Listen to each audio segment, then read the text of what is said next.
Ladies and gentlemen, welcome back to Haar Disciples Ballpark here in Egelfing. My name is Tim Collins. I'm happy to be with you here for today's ball game, Sunday, April the 14th, 2024, about 1 p.m. under beautifully sunny skies, just like yesterday. And the Hünstetten Storm are here to play the Disciples München Haar. You see the home plate meeting taking place, handshakes, the three umpires, the two coaches. The coaches are Charles Poe for the Haar Disciples and Nick Pupo for the Hünstetten Storm. And the Disciples are going to take the field. I'm going to give you the lineups in just a moment. We're going to have game 2 of this 2-game weekend series. The 4th game of the season for both teams. They both come in with identical records at 1 win and 2 losses. Haar winning yesterday by the score of officially 11-1. It was a 10-run walk-off, 10-run rule game. But it was a fairly close affair until the later innings when the wheels kind of fell off. And we expect a tight ball game today. It's going to be a couple of very, very good left-handed pitchers. Ryan Bolinger, no stranger to the Haar Disciples. Of course, his legendary season in 2017 actually earned him a trip to the major leagues with the New York Yankees for a very, very brief period. And the left-hander on the other side from Illinois, Jesse Remington. He is also, for the first time in the Bundesliga, he pitched very well last weekend against Stuttgart. That was a game that Hünstetten won by the score of 4-3. So I think we can expect a very well-pitched ball game today from a couple of lefties. And so the Disciples taking the field. You see Ryan Bolinger crossing your screen there. Defensively behind him, it's going to be Callum Murphy at third. Zaino Henriquez is at shortstop. Patrick Music is the second baseman. Graham Luter is playing first base. Will Thorpe is behind the plate doing the catching. In the outfield from left to right, you have Anderson Zambrano, Fildrick Llewellyn, and Luke Steinlein. So that's the defensive alignment for the Haar Disciples. The lineup that Ryan Bolinger is going to face begins with Vicente Velasquez, the shortstop. Jake Gentry, the second baseman, bats second. Victor Velasquez, the third baseman today, after catching yesterday's game, he's going to bat third. Daniel Martins in left field is going to bat cleanup. Jose Pimentel, the designated hitter, he's going to bat fifth. Rogelio Maldonado is in center field batting sixth. Yannick Kiss is in right field batting seventh. Douglas Jochum, the catcher today, is batting eighth. And Noah Lawrence playing first base, batting ninth. And there you see Ryan Bolinger, the tall left-hander from Minot, North Dakota, 33 years of age. This is his second go-round on the field with the Disciples. Obviously, he's been around in the past couple of years in a coaching capacity, and since that time in 2017 when he was here, he has been somewhat rooted in Munich. He, of course, after that stint with the Yankees, he signed on for a brief time with the San Diego Padres. And after that, he went and played in Taiwan. He was pitching for the Fubon Guardians and then the Rakuten Monkeys. He also has been a stalwart for the Brisbane Bandits in the ABL going back several years. So he is a world traveler, very experienced, a strong left-hand pitcher, and I believe he still holds the record for most strikeouts in Bundesliga history with 178 in the regular season back in 2017. And he finished that year with a total of 297. That was because there were, I think there was interleague play that year. There were a lot more games that year, but nonetheless, he absolutely shattered the record and was by far the best pitcher. He had, I think, the best season in the most recent history of the Bundesliga. Obviously, there's a lot of variables with season length and number of teams and things like this, but Ryan Bolinger, the memory of him in 2017, he reverberated through the league north to south, that is for sure. And he's going to get his second start of the season. He started last weekend and pitched against the Mainz Athletics, who beat him. By the way, the Mainz Athletics are the only team who have ever beaten Ryan Bolinger. They beat him for his one loss back in 2017. And the first pitch is in there for a strike. We are underway at about 3 minutes after 1. Vicente Velasquez, 4 out of 10 on the season. And Bolinger rocks, kicks, and deals strike 2. Vlado Čupić calling the strikes behind the plate. Down the first base line, Tomas Schlögl, and down the third base line, Ilyar Jean. So 2 different umpires today from yesterday's crew. Here's the 0-2. Down in the dirt, 1 and 2. Velasquez, 4 out of 10, I mentioned on the season. He was 1 for 3 yesterday with a strikeout, a single, and a flyout. Bolinger, in his 6 innings in Mainz last weekend, gave up 7 hits, 4 runs, 3 walks, 9 strikeouts. There's a pitch outside. 2-2. He had been pitching very well in Taiwan before he suffered an injury, and that ended his season. He works from the third base side of the rubber, and he missed down and in. 3 balls and 2 strikes from Bolinger to Vicente Velasquez with Jake Gentry, a left-hander, in the on-deck circle. Payoff pitch coming. Ground ball to the right side. Nice pick by Luder at first. He takes it to the bag for the first out. Bolinger didn't want to walk the leadoff batter, came in with a pitch, and Velasquez got pretty good wood on it, but grounded it right to Graham Luder, who was covering at first base, and made the play easily. 3 unassisted, 1 away. And that will bring up Jake Gentry. 4 out of 7 in the first 3 games of the season for Gentry. Yesterday he had a hit in 3 at-bats and the only run batted in for the Storm. And first pitch hit him as Bolinger trying to come inside. I was just going to mention how close to the plate Gentry stands. And he's hit by the pitch, so he will reach. Victor Velasquez will come up to the plate now. So we take another look at this. It's important, especially for a pitcher like Bolinger, to establish the inside part of the plate early. That one he just came a little bit too far in, and the ball running back towards Gentry. So Gentry is at first. Left-hander Bolinger has a clear view of his lead, and the pitch comes home, and it's a bit low. 1 ball, no strikes to Victor Velasquez. There's Gentry being held on by Graham Luder. Luder, in his first day with the Disciples yesterday, had a hit.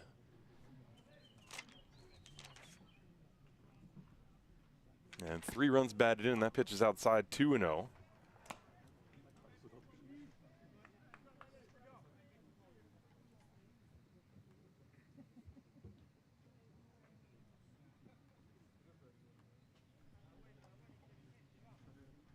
Gentry off first base. And they check on him. And he's back. Still 2-0 the count on Victor Velasquez. What's nice allerseits, sagt Self-Irony. That's a dialect that I'm not sure I understand. It sounds Bavarian, kind of. Let me know how well I pronounced it. There goes the runner. The pitch is fouled away. 2 balls and 1 strike now. Of course, if you'd like to say hello, interact with me, you can do so in the live chat. However, to do that, you have to be subscribed to the channel. So why not subscribe to the channel? I'm happy to take your feedback, comments, auf Deutsch oder English. 2 balls and 1 strike. And the pitch. A breaking ball popped up into shallow right field, and that ball is caught. A nice running catch in right field by Steinlein. He throws behind the runner, who gets back. That's Gentry. So a fly ball. Steinlein covering a lot of ground to get there. And that's the 2nd out of the inning. It was a breaking ball, looked like, and it got in on the hands of Velasquez. Ein gutes neues Jahr an alle. Ja, okay. Gutes neues. Ja, okay, das jetzt verstehe ich allerseits. There's a few phrases that I know. Also ich gehe davon aus, das ist bayerisch, oder? Daniel Martins now steps up to the plate. He's 2 for 10 in the first 3 games of the season. And he looks at a strike on the outside corner at the knees. Martins yesterday was 1 for 2. He was also on base via a walk. He had some good at-bats yesterday against Juan Salazar. 1 strike to Martins. Runner off first base is Gentry. The pitch fouled away. 2 strikes.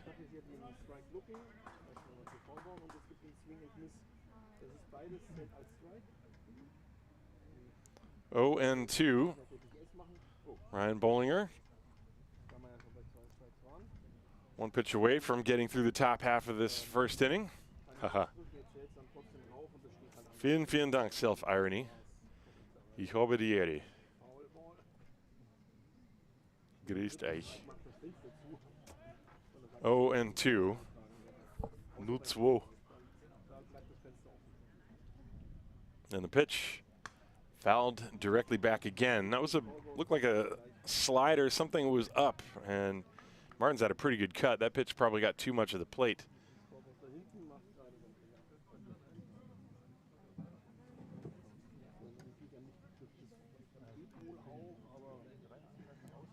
Gentry off first, and he's not going. The pitch, swing and a miss, strike 3. That time the slider down and in, and Bolinger gets the strikeout of Martins. No runs, no hits, no errors, 1 left on base at the end of a half inning of play here in Haar. It is the Hünstetten Storm 0. Haar Disciples coming to bat. This is Haar Disciples Baseball, brought to you by the Brauerei Wildbräu.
So we go to the bottom of the first inning here in Haar, and there you see the left-hander Jesse Remington, 31 years of age, from Rantoul, Illinois, attended William Woods University, and then he worked his way up through the ranks of the independent leagues. He first started out in the Pecos League, then to the Frontier League, and then to the Atlantic League, which is basically the highest level of independent baseball. And then he pitched for a very brief time in the Venezuelan Summer League, and here he is now pitching for the Hünstetten Storm, and he pitched very well last week against the Stuttgart Reds. 7 innings. That was a complete game. Remember, the doubleheaders are only 7 innings. He pitched a 7-inning complete game, allowing 5 hits and 3 earned runs, 3 walks, and 7 strikeouts. And the first batter he faces is Patrick Music, who lines a base hit over Jake Gentry's leap into right center field. And he starts things off for the Disciples with a single. That is Music's 4th hit in 11 at-bats now this season. And the rest of the lineup is very similar to yesterday. Luke Steinlein batting 2nd. Fildrick Llewellyn is the 3rd hitter. Graham Luter batting 4th. Callum Murphy 5th. Will Thorpe 6th. Simon Lechner is the designated hitter batting 7th. Anderson Zambrano 8th. And Zaino Henriquez bats 9th. So Music, the runner on first with a pretty good lead. And the pitch comes home to Steinlein, breaking ball high and outside, 1-0. Steinlein 3 out of 10 on the young season. Music, who was on first base, was 1 for 3 yesterday, but he scored 3 runs. And he fakes going, takes a pitch on the corner at the knees on the outside. 1-1.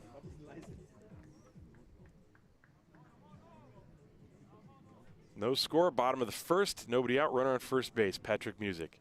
Again, dancing around off the bag. The pitch is inside from Remington, who elected to use a slide step delivery on that pitch. 2-1 on Steinlein.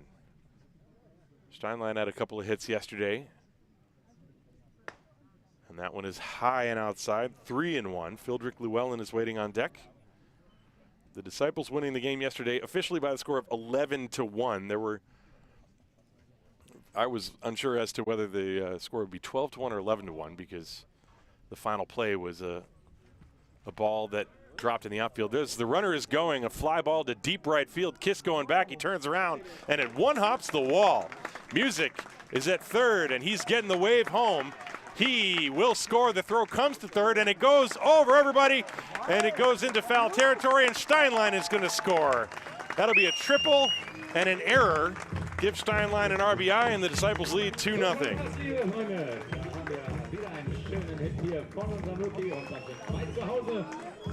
I believe that's going to be an error on the throw from the second baseman, Yannick Kiss. Let's watch it again. Steinlein, who drove the ball deep yesterday a couple of times to the opposite field, did so again right there.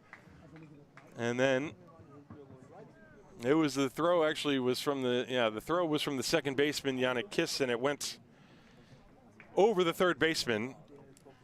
So E4 brings Steinlein home.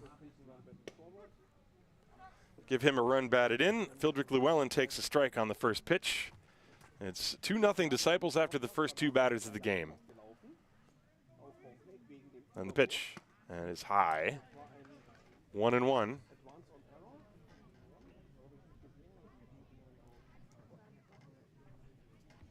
One ball, one strike to Fildrick Llewellyn, 5 out of 11. And a ground ball up the middle, and it gets under the glove of Velasquez into center field. Llewellyn is safe at first base. That's probably going to be a base hit. I'm going to mark it in my scorebook. Velasquez had to go a long way to his left, and you know the infield has been baking in the sun for the past couple of days, and so it's unpredictable what kind of hop you're going to get. That ball skidded under his glove, it looked like, and so I'm going to assume that that's a base hit. So now, Graham Luter, still nobody out. Llewellyn is a runner at first base. He likes to run. And Luter takes a strike right through there. Luter 1 out of 3 yesterday.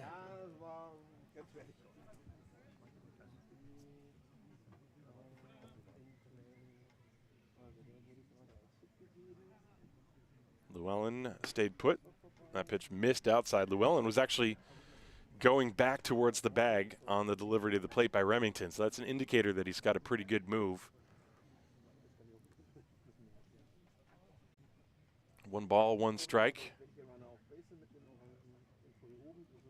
And a line drive base hit to left field. Llewellyn stops at second base. Graham Luter with his second Disciples hit. The Disciples swinging the bats very well here early against Jesse Remington. This pitch, I believe, was up and just out over the plate.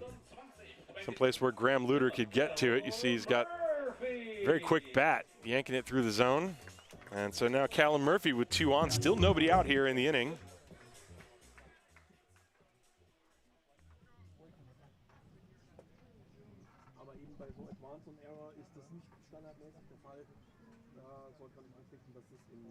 And the pitch is outside.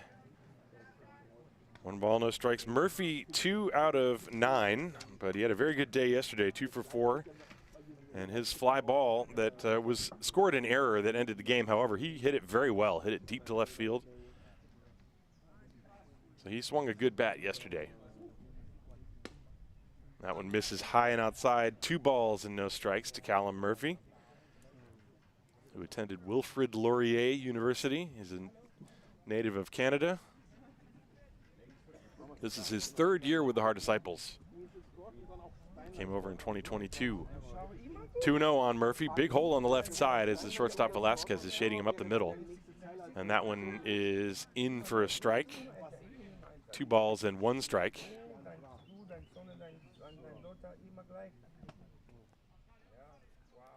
Runners leading first and second. Llewellyn at second, Luter at first, not being held on by Noah Lawrence. And the pitch. Swing and a miss on a breaking ball down and away. Murphy swings over the top. The Storm are wearing the yellow uniforms today. Yesterday they were wearing blue.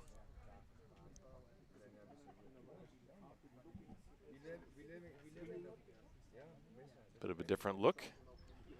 2 balls, 2 strikes. Pretty long look in for the sign from Joachim rather, the catcher. And the pitch. Curveball just missed the outside corner. It's Pretty tough pitch to take. Watch it again. A little bit outside. So a full count. Will the runners go here? There's nobody out. You kind of want to avoid a strike them out, throw them out double play. Let's see. And time is called. They were not going. Very last minute time call. I'm not sure who called that. Maybe Murphy. So the count is full. You have Llewellyn at second base. Luter at first. Nobody out. Disciples already leading 2-0 in this game. RBI triple off the bat of Luke Steinlein, and then an error that allowed him to come home on the same play. The runners are not going. The pitch is inside for ball 4, and the bases are now loaded for William Thorpe. So Remington, it's a different day. He pitched superbly last weekend, but he's struggling right now. This is the 6th hitter to come to the plate, and there's still nobody out.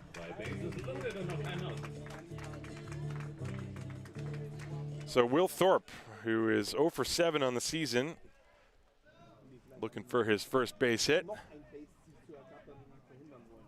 Disciples already have 4 hits in the game. And the pitch. That one catches the corner on the outside part. 0-1.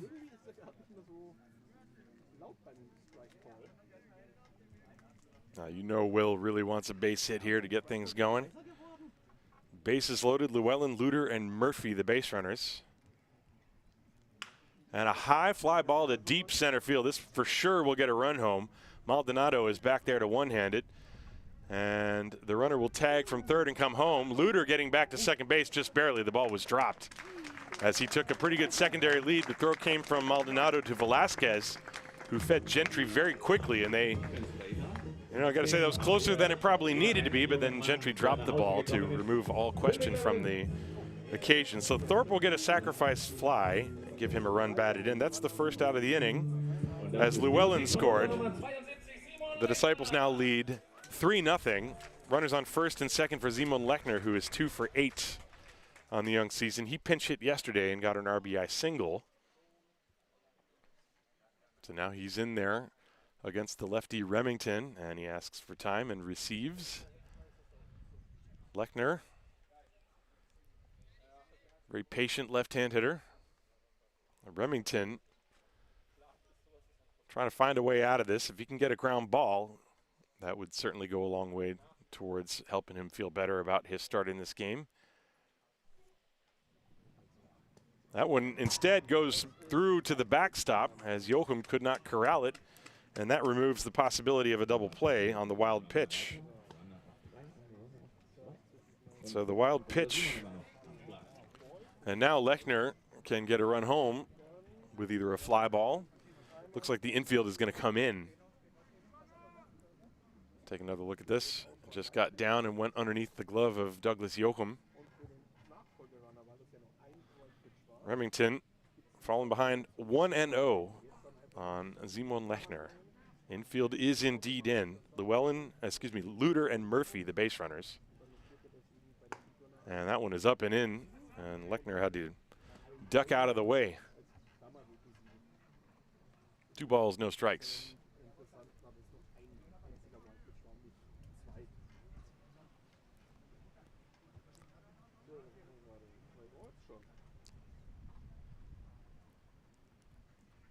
And a little floating liner, softly hit, fielded by the third baseman Velasquez, and he throws out Lechner. That was a pretty good job to hold the runners.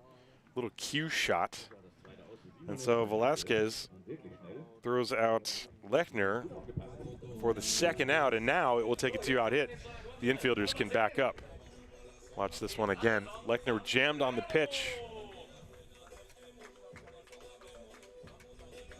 Zambrano yesterday got his first hit for the Disciples. He is 1 for 7. It was a double to deep right field.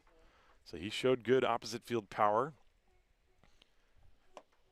Anderson Zambrano. And that pitch is low. 1 ball and no strikes.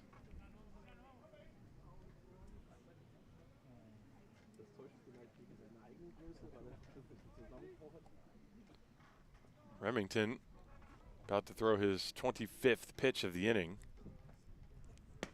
And it's a strike. 1 ball and 1 strike. Inning started with Music lining the first pitch of the game into right field. He's scored 4 runs so far, going back to yesterday, this weekend. So he's been a fire starter for the Disciples. 1 ball and 1 strike to count on Zambrano. And a backdoor breaking ball hits the corner, 1-2 now.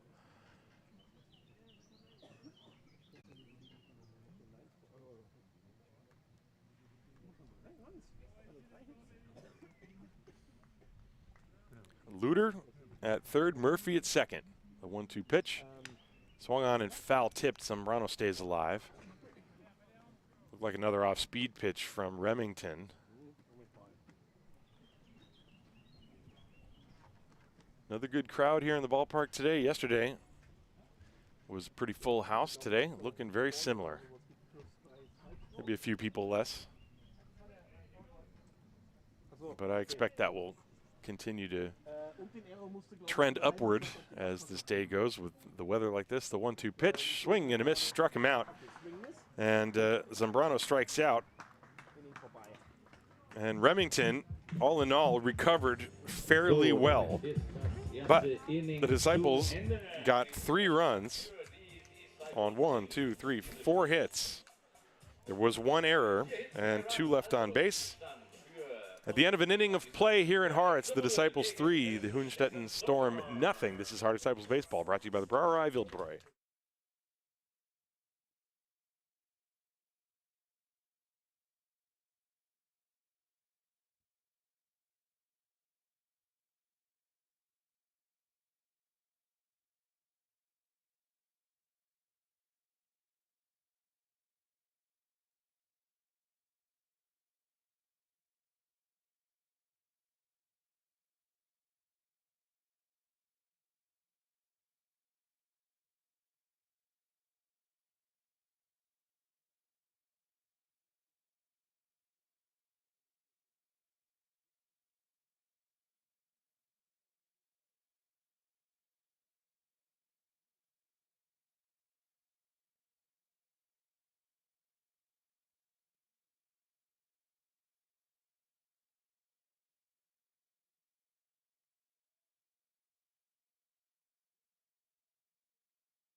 We move to the second inning here in Haar. The Disciples scoring 3 runs on 4 hits in the bottom of the first inning, as the first 5 batters against Jesse Remington all reached, but then he retired the next 3 in order. So we will see if that bodes well for his future in this game. Ryan Bolinger hit a batter in the first inning, but otherwise allowed nothing, including a strikeout. And he will face 5, 6, and 7. Jose Pimentel, Rogelio Maldonado, and Yannick Kiss for the Hünstetten Storm. Pimentel was 0 for 2 yesterday before he was taken out of the game in favor of Jean Rizzo. The first pitch to him is down and in for a ball. 1 ball, no strikes.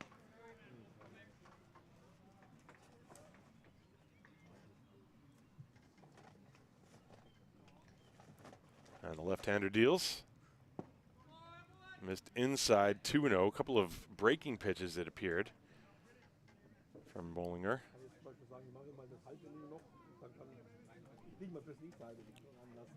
Here comes the 2-0.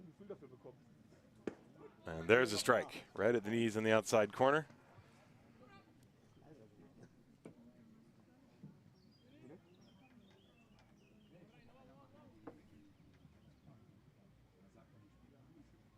And a swing and a miss on another breaking pitch, and the count now even, 2-2. Interesting sequence to start this inning for Bolinger against Jose Pimentel. Almost nothing but breaking balls, and that one is in for strike 3. Everybody knew it, including Pimentel. And so that's the second strikeout for Ryan Bolinger in this game. Let's watch it again. Dropping the hook in there. And I see William Kessler asking how hard does Bolinger throw. I think when he was here in 2017, he was maybe 93. And I don't know how, I don't have a radar gun now. Pitches outside to Rogelio Maldonado, 1-0. But what I was told was that he was still hitting 90-91 on a radar gun. So not as hard as a couple of years ago, which is you know, pretty understandable. Swing and a miss, 1-1, but he's still throwing hard, and his pitches move a lot. 1-1 on Rogelio Maldonado, 1 for 11 on the season so far. This one is inside, 2-1. Maldonado yesterday was 0 for 3 with 2 Ks and a pop out. And the 2-1 pitch coming. Off the end of the bat, foul. Count now 2-2.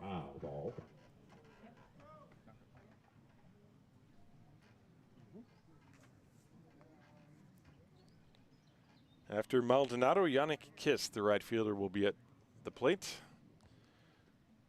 So here comes the pitch, 2-2. Got him swinging. Third consecutive strikeout for Ryan Bolinger. And there are 2 down. That was another breaking pitch. Boy, that looks like, that pitch looked like it tailed in the opposite direction. That might have been a split finger. Not exactly sure. Anyway, 2 down. Yannick Kiss will be the hitter.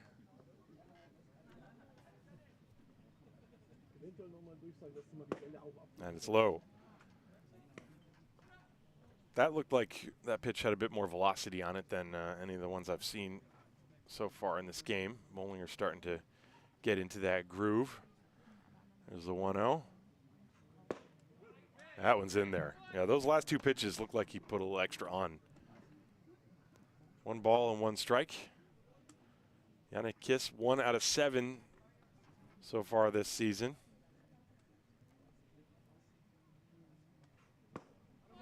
Swing and a miss, 1-2.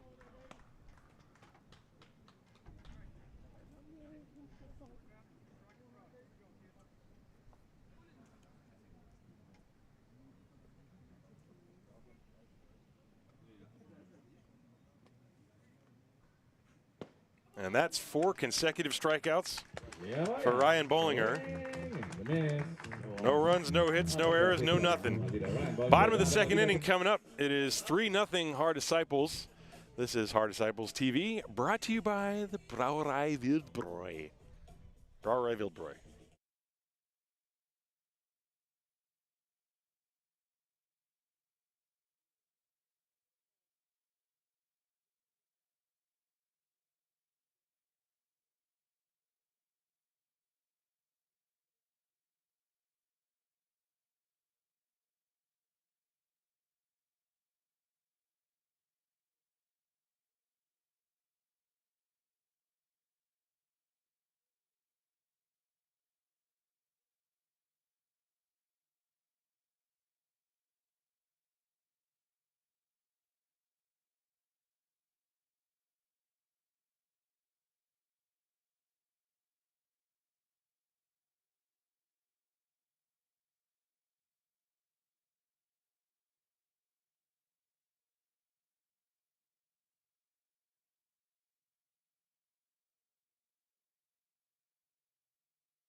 Welcome back to Haar Disciples Ballpark on a beautifully sunny day here in Haar for the 2nd day in a row. It's not. It's April, but it feels like July. I'm not lying. And so the Disciples, who sent 8 batters to the plate in the first inning, will start with 9-1-2. Zaino Henriquez and then Patrick Music and Luke Steinlein for the second go-around against Jesse Remington. Zaino Henriquez going to turn around and bat right-handed. He is 1 out of 7 on the year so far. And he lines that one to left field. He's now 2 for 8, a base hit. First pitch swinging. That is the 5th hit for the Disciples, who have been pretty aggressive. Remember, Patrick Music swung at the first pitch he saw, lined a base hit. And Henriquez not waiting around either. So he's at first base, good speed over there. And now the top of the order for Patrick Music is going to step up to the plate. Music singled and scored. He scored on the triple by Luke Steinlein. And there. So now Zaino Henriquez will get a look at the pickoff move of Jesse Remington. There it is. And you see that Henriquez had no problem on that one, but that was the gimme. That was, remember, there's no limit on pickoffs in the Bundesliga. Not like in the majors. Also no pitch clock.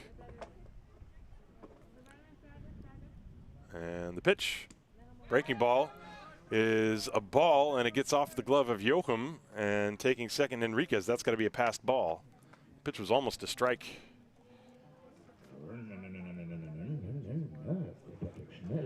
You see that Joachim trying to catch the ball in the furthermost part of the webbing of his glove to make it look like a strike for home plate umpire Vlado Čupić, and the ball just kind of trickled off his glove and went to the backstop. So now Henriquez is in scoring position, 1-0 the count on Patrick Music.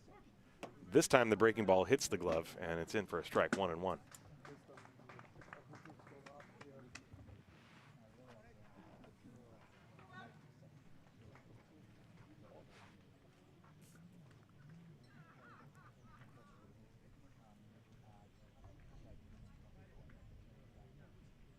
And this one again gets away from Joachim, and Henriquez will take third.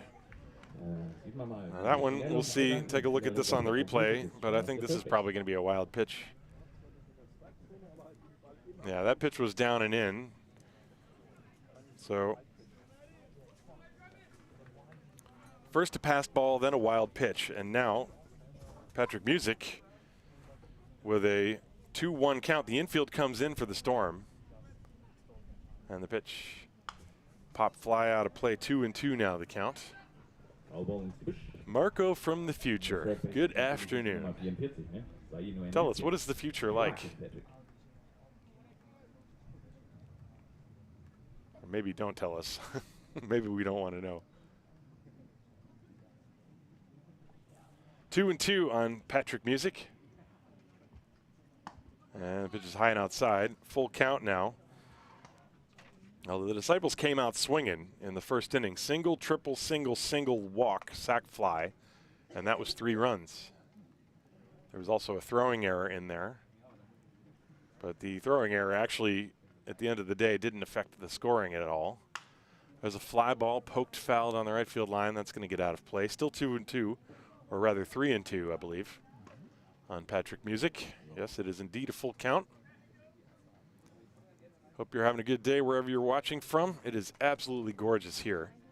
Next weekend, 2 more games, April 20th and 21st, same time at 1 p.m. That's versus the reigning champions, Heidenheim Heidekipf. Music, a good job to foul that pitch away as he waited on an off-speed pitch. It looks to me like Remington throws an assortment of junk up there, and he's very good at painting.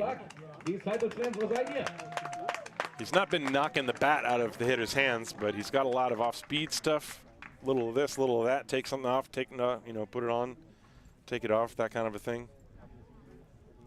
3-2, infield still in with the runner at third, and that is outside for ball 4. Music has been on base twice in 2 innings, in addition to his 3 times on base yesterday. So he is at first base. And that's going to bring up Luke Steinlein. Steinlein, I mentioned, swinging a hot bat. He's just got that lane locked in, that deep right center field power. That's really where his swing works the best. And he drove one over the head of the right fielder Kiss in his first at bat. It was a triple, and then he scored on a throwing error. And now he drives one to left side, and it's a base hit. In to score is Henriquez. Stopping at second base is Patrick Music. It's an RBI single for Luke Steinlein. The Disciples now lead 4-0. And Steinlein has 2 hits and 2 runs batted in so far in the early going in this game.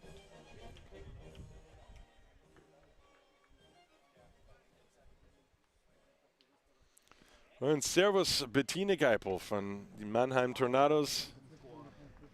Herzlich willkommen hier im Stream. Nett von Ihnen zu hören. Fildrick Llewellyn now at the plate. And he takes one inside. Llewellyn singled his first time. The Mannheim Tornadoes, one of the most historic franchises in German baseball, sadly no longer in the Bundesliga, something that was just unimaginable a short time ago. There's a strike, but eras change, I guess.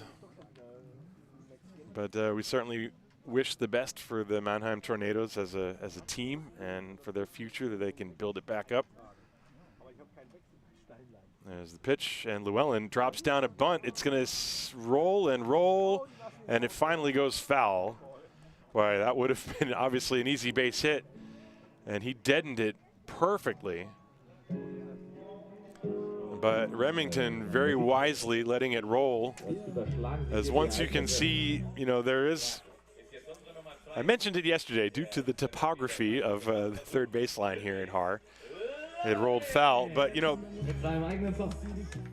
the infield has been heating up and baking in the sun the past couple of days, even though it's only April. And so it's kind of unpredictable. They did hose it down before the game, but there's only so much you can do. So 1 ball, 1 strike. Ground ball, that one is just foul, slapping at the right field side. Llewellyn testing both foul lines here, and they count 1 ball, 2 strikes.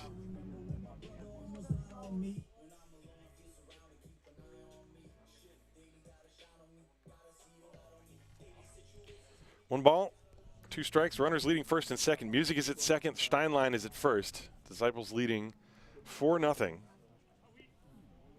Long look for the sign from Remington. Joachim going through a series. Remington asks for more. Time is called. Llewellyn, who wears the number 2, spent a number of years playing in Paderborn, then switched to Bonn last year, and now he's in Haar. 1-2 the count to Fildrick. And the pitch. Breaking ball, rolled slowly to short, fielded by Velasquez. He goes to second, 1, the throw to first not in time. So they do get the trail runner Steinlein on the 6-4 force. That's the second out of the inning. Llewellyn reaches on the fielder's choice. Music goes to third. Looked like a breaking pitch in on Llewellyn's hands. Looked like kind of a sidearm slurve type pitch, and Llewellyn rolled it towards short. Good play by Velasquez, who had to wait for the runner to cross in front of him before making the play. So first and third with 1 out, and now Graham Luder at the plate. Llewellyn at first, and the pitch is outside. Luder singled to put more pressure on Jesse Remington in the first inning.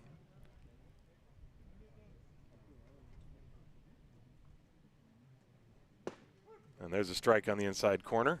I think Luder was looking for something out over the plate that he could drive, and that one came burning on the inside part.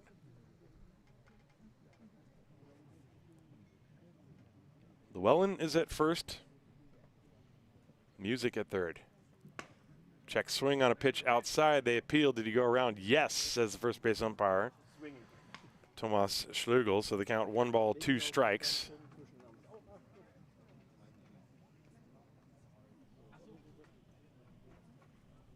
One and two. Let's see if Llewellyn maybe takes off here. He's going. And a ground ball, base hit to left field. In to score is Music. Llewellyn racing around, headed to third. The throw is not in time. He's in there sliding. So the hit and run, the base hit, drives home a run. It's 5-0 Disciples. As Llewellyn, who was off with the pitch, was able to make it easily to third. Luder is 2 for 2. Give him a run batted in. And the Disciples leading 5-0 early in this game. They brought their hitting shoes, and now Nick Pupo out of the dugout for the Hünstetten Storm to come to the mound and have a chat with his left-hander Jesse Remington. The entire infield is going to join them. As Callum Murphy steps up to the plate. Well, Remington, 47 pitches. Hasn't gotten a lot of swings and misses. He does have one strikeout in this game. That was Zambrano in the first inning. But the Disciples leading 5-0. They have 7 hits in 1 1/3 innings against Jesse Remington. And now Vlado Chupic, the home plate umpire, is going to saunter out to the mound and break up this meeting. And now Nick Pupo is going to return to the dugout. Now, Hünstetten, they are in their second year in the Bundesliga. They played the Disciples very tough. They indeed played the entire Bundesliga very tough last year. This is a year in the Bundesliga where, I mean, right now you look at the standings. Regensburg 3-1, Heidenheim 2-2, Stuttgart 2-2, Mainz 2-2, Haar and Hünstetten both 1-2. But there figures to be something of a traffic jam in the Bundesliga South this year. So Callum Murphy now at the plate, breaking ball in the dirt, and there goes the runner for second base. No throw from Joachim. So Luder taking advantage of the momentary time that Joachim had to leave the crouch to block that ball. So he will get a stolen base for that. The pitch is ball 1 to Murphy. So now Murphy with a chance to drive in 2 runs. And again, the infield has to come in for the Storm. This one is down and in, 2-0. Of course, now there's a bit more pressure on Joachim to block anything that might be in the dirt. Not an easy job.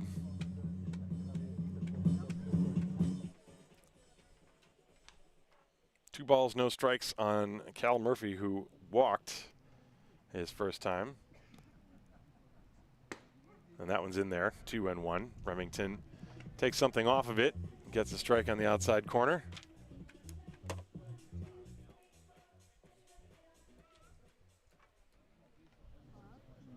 Two balls, one strike, runners on second and third. That's Llewellyn and Luder.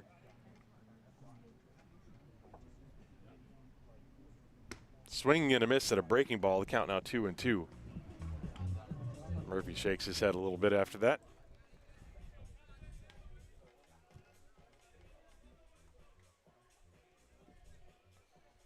Jesse Remington has been on the ropes since this game started. It's been an uphill battle for sure, but he's trying to battle his way through. This one is high and outside. The count is full. 3-2. With Will Thorpe on deck.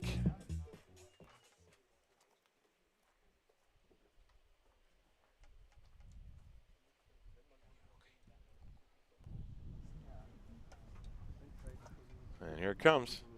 That's downstairs, ball 4. They're loaded again. There's starting to be some activity. Phil Meyer is starting to throw for the Hünstetten Storm off to the side. So the bases are loaded. That's the second walk of the inning, third of the game for Remington. And there's only one out. Now Will Thorpe steps up to the plate. Thorpe hit a deep fly ball to center field for a sac fly in the first inning. That was the third Disciples run. And the pitch to him, a ground ball to third. The throw will come home where they get the force. On to first is not in time, as it was a good backhanded play by Victor Velasquez at third base. So that's the second out of the inning.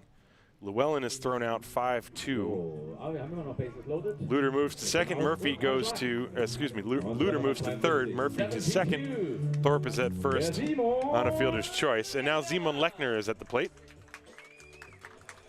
Lechner grounded out his first time. Bases still loaded. Now the base runners are Luder, Murphy, and Thorpe. And it's lefty against lefty. The infield can play back now with 2 outs. And that one is up and in. Nearly hit Simon.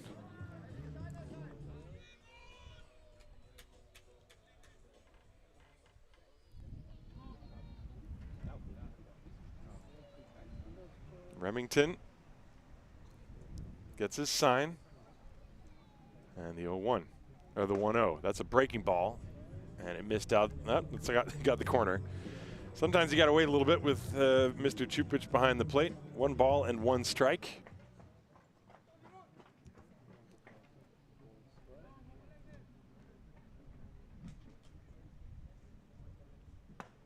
That one is high. Tried a fastball. Lechner didn't bite. 2-1. Graham Luter is at third. Callum Murphy is at second. Will Thorpe is at first. There are 2 outs. The Disciples leading 5-0. They jumped out to a 2-0 lead after the first 2 batters of the game.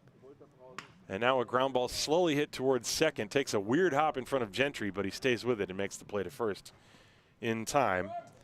But for the second consecutive inning, the Disciples send 8 batters to the plate. They score 2 runs. 2 runs on 1, 2, 3 hits. No errors and 3 left on base. We go to the 3rd inning here in Haar. It's 5-0 Disciples. This is Haar Disciples Baseball, brought to you by the Brauerei Wildbräu.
We move to the top of the 3rd inning here in Haar. 5-0 Disciples. Ryan Bolinger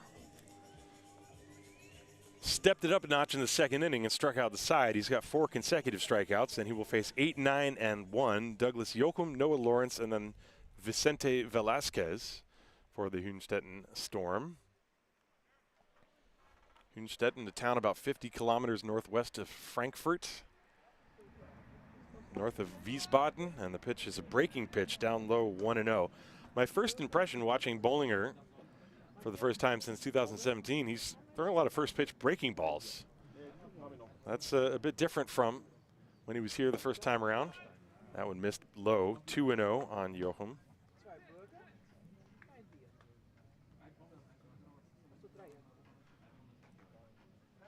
(2-0) the count to Douglas Jochum. There's a strike with the fastball as he comes right back and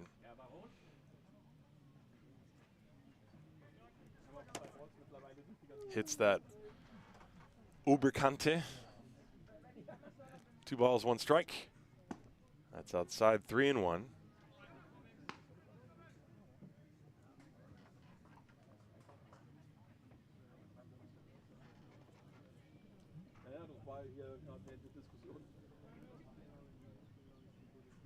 Swing and a miss, just went after him with the fastball there. 3-2. I somewhat expect the same thing.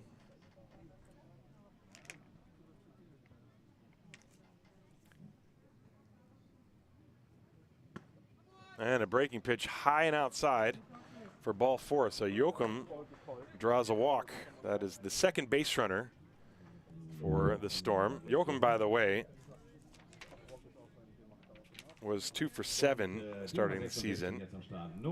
So he's aboard, and now Noah Lawrence will step up to the plate, number 9 hitter, with Jochum at first base and nobody out.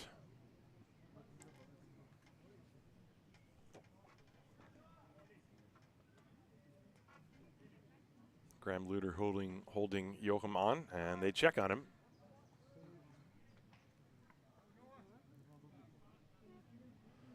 Noah Lawrence at the plate so far this season, 2 out of 7. Right-hand hitter, slightly open stance. And the pitch is fouled away as Bolinger starts him with a fastball.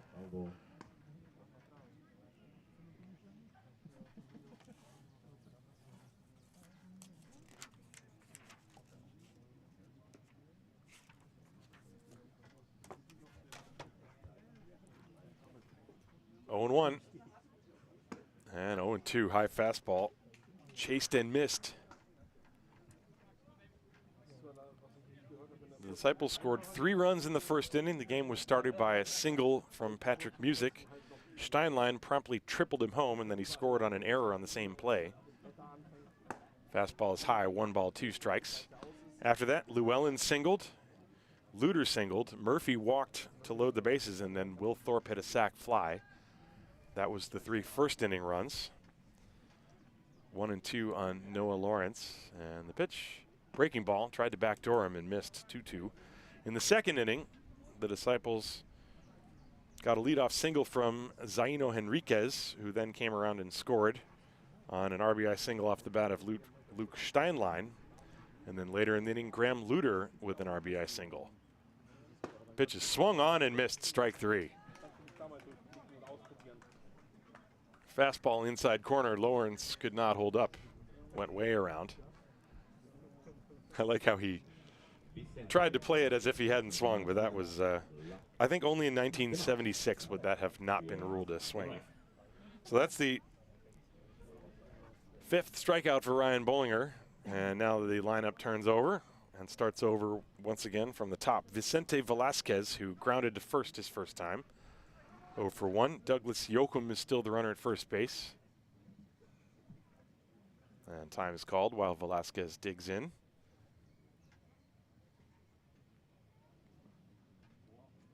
Another very good crowd here in Haar, just like yesterday. And a check on the runner. Joachim was leaning that time and had to scramble to get back.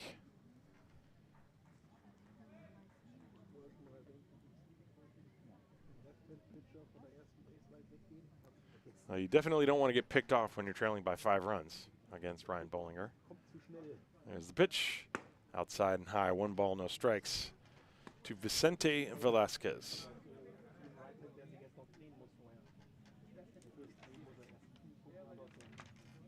Checking the signs from Nick Pupo, does Velasquez. See if anything's on with Joachim at first base. I kind of doubt it. And the pitch. That's right through there.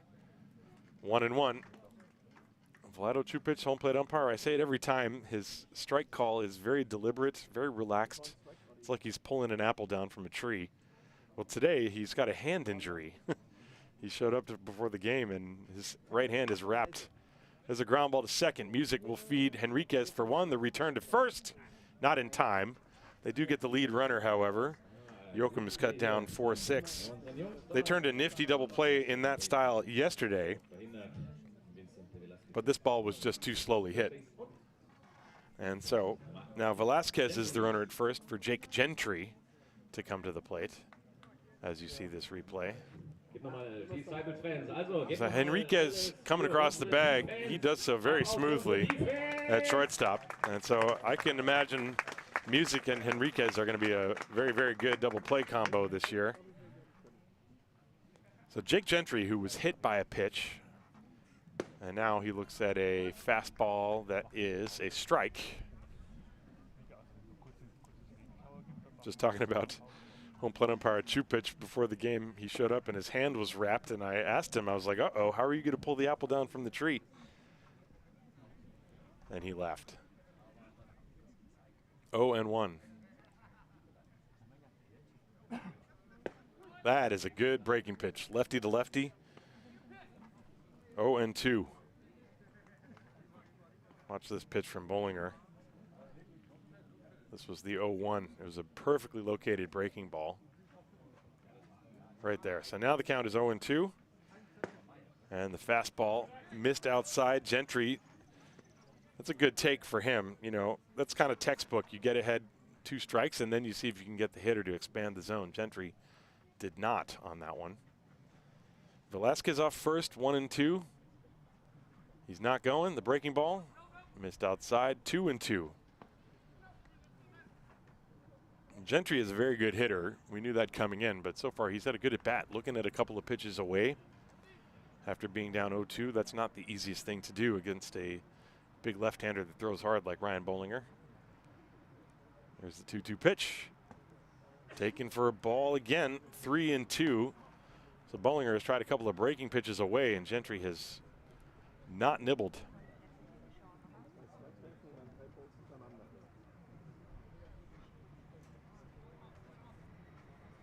They will not hold on the runner. He's going. The pitch is strike 3 called on the outside corner. Had to wait a second. The entire Disciples team was walking off the field before I saw the indication, but Bolinger gets the call. Perfectly paced pitch on the outside corner. Looking strikeout of Jake Gentry. 2 strikeouts in the inning. That's 6 in the game for Ryan Bolinger. 1, 2, 3, 4, 5, 6. Yes, correct. Sometimes I have to double check my counting. No runs, no hits, no errors. 1 left on base at the end of 2.5. It is 5-0 Disciples. This is Haar Disciples Baseball, brought to you by the Brouwerij Wildebrooi.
We move to the bottom of the 3rd inning here in Haar. The Disciples leading the Storm by a score of 5-0.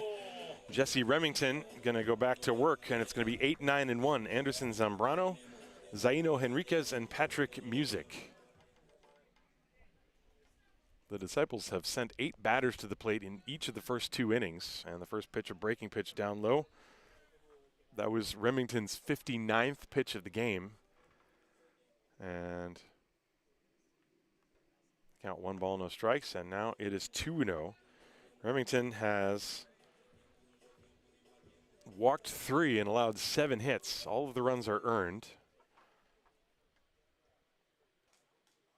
There's a line drive through the middle, base hit. Solid contact from Anderson Zambrano, and he is on first base.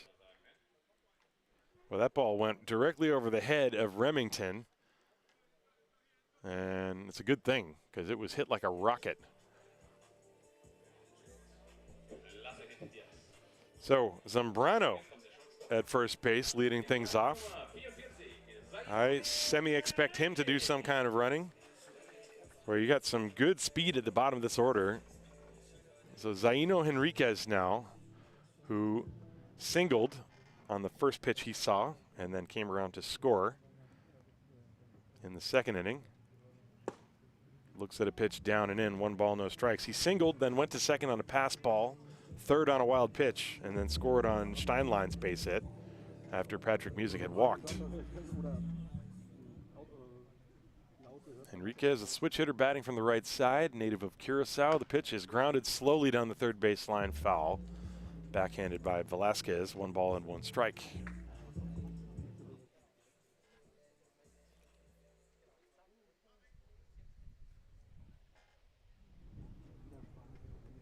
bit breezier today than it was yesterday, but the wind is still blowing from left to right. And it picks up a little bit. This one is outside. Thinking about a back pick to first was the catcher Joachim, but nothing going on. 2 balls and 1 strike on Zaino Henriquez. Now, if I look at the trees in the outfield, they are blowing around quite a bit. There is some wind today, so any high fly balls might be problematic. There's a ground ball pulled sharply foul past Charles Poe, third base coach and head coach of the Disciples. You can hear Poe saying, keep grinding, keep grinding. 2 balls and 2 strikes on Henriquez. Leadoff base runner Anderson Zambrano is at first. And he's got timeout called while he was, I think, digging some dirt out of his cleats. And now we are ready to play as Remington steps on the rubber. 2 balls, 2 strikes. Nobody out. Runner on first base, and they're going to check on him. He dives back. As, Noah Lawrence had to skip rope to get over Zambrano.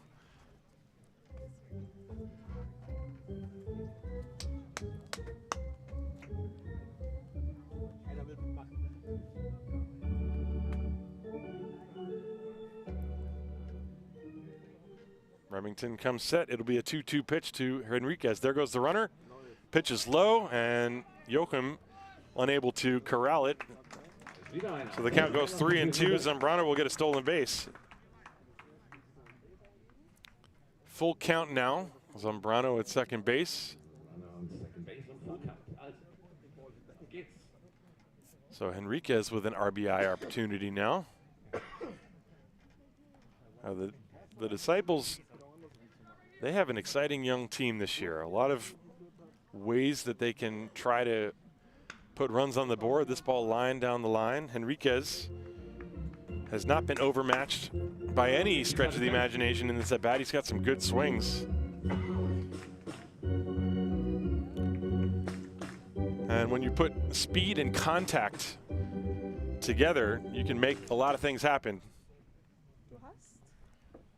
3 balls, 2 strikes to Zaino Henriquez, with Zambrano on first base and Remington taking a little bit too much time, so now Zambrano asks for more and adjusts his batting gloves.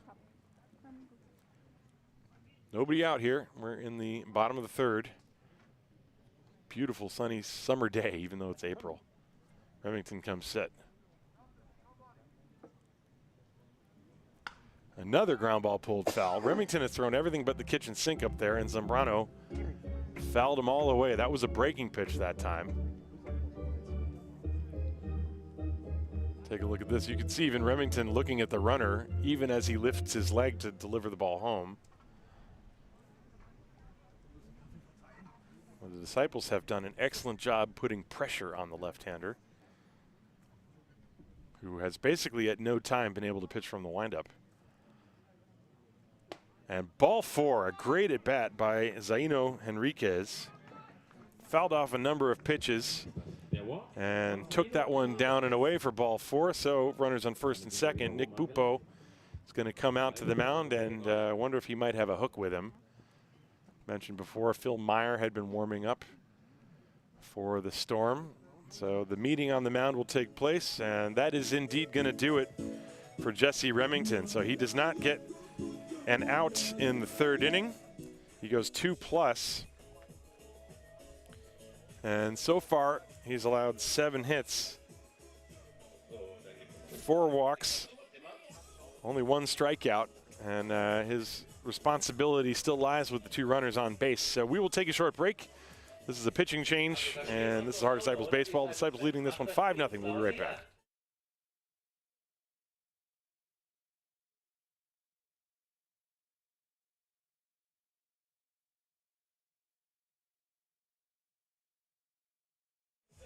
Now, I got to look at that again, because Pupo came out there and had his hand outstretched like he was going to take the ball from Remington. But Remington remains in the game. Now watch this. I'm going to just show this replay.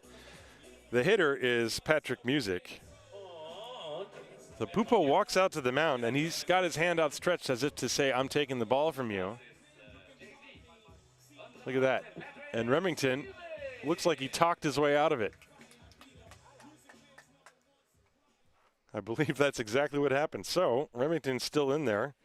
Patrick Music at the plate, been on base twice. And a curve is in for a strike. So now my scorecard is all messed up, but hey, worse things have happened. No, I did not see any evidence of sort of a John Lackey style talking out of taking me out of the game. You know, there was no tantrum, but Pupo definitely had the hand outstretched to take the ball, and Remington talked him out of it. So 1 strike on Music, and the pitch. Ground ball slowly hit, foul, and now 2 strikes. So we will see how this inning plays out.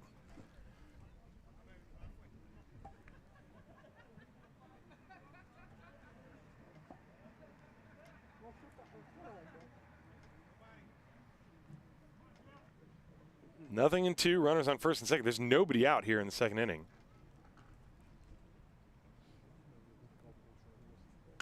A high pop-up into right field. Yannick Kiss is drifting over and back. Mentioned the wind is tough. He makes the catch. Runner tags from second, and the throw is cut off. So a fly out for Patrick Music. He flies to right field. Zambrano advances to third on the play. There's 1 away, and now Luke Steinlein, who is 2 for 2 with a triple and a single and 2 runs batted in, will step up to the plate. So, you know, Remington might have, rather than said, hey, I got this, I'm going to shut him down, he might have just said, look, I can still give you length. It's only the 3rd inning. They don't have deep pitching.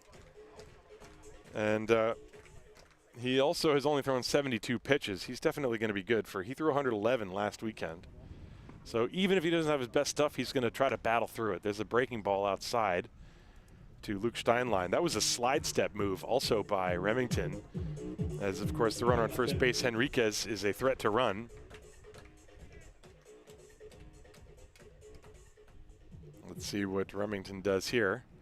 1-0 to Luke Steinlein. Again, the slide step and the breaking ball. This one gets the call.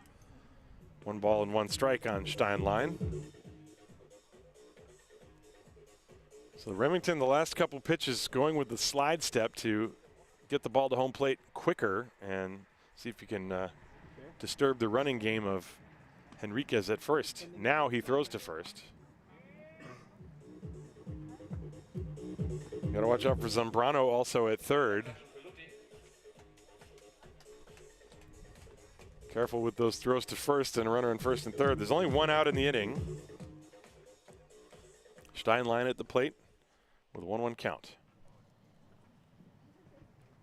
And again a throw to first.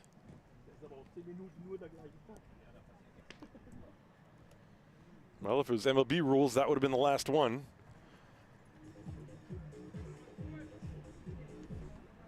One and one.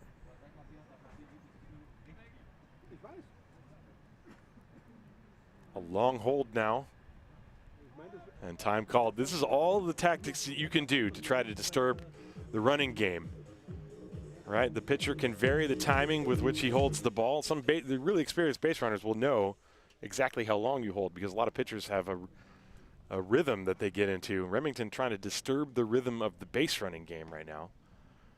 And there goes the runner. The pitch is high. The throw will not be made, and so all of that was for nothing, as Henriquez steals second base anyway.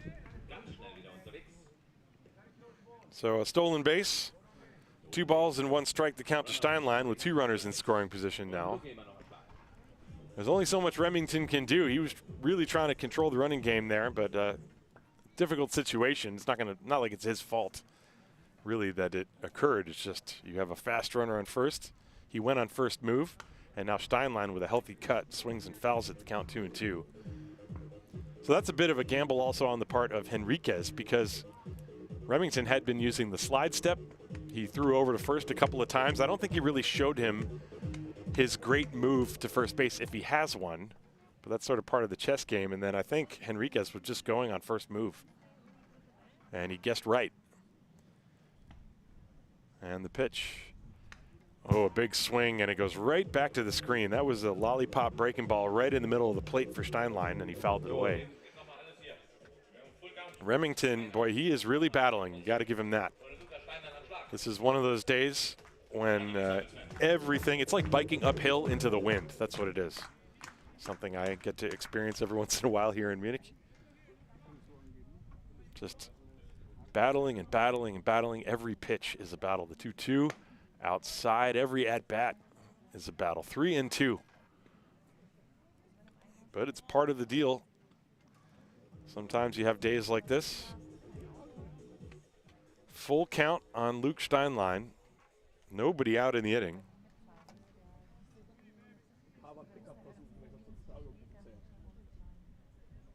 And he pops one up to foul territory off to the right, out of the reach of Lawrence, who stumbled trying to catch that ball.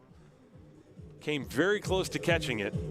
It was fouled off the hands of Steinlein, and the count remains 3-2. Boy, that's, you know, that just continues the battle. This tough day that Remington has had. You know, you make a good pitch, the hitter hits it weakly, and it's just out of the reach of your fielder.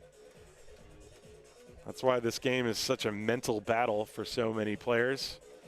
When you have a day like this. Well, Remington going to throw another 3-2 pitch. Infield is in, of course.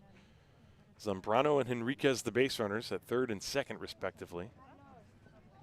And the pitch down low, ball 4, and the bases are loaded again.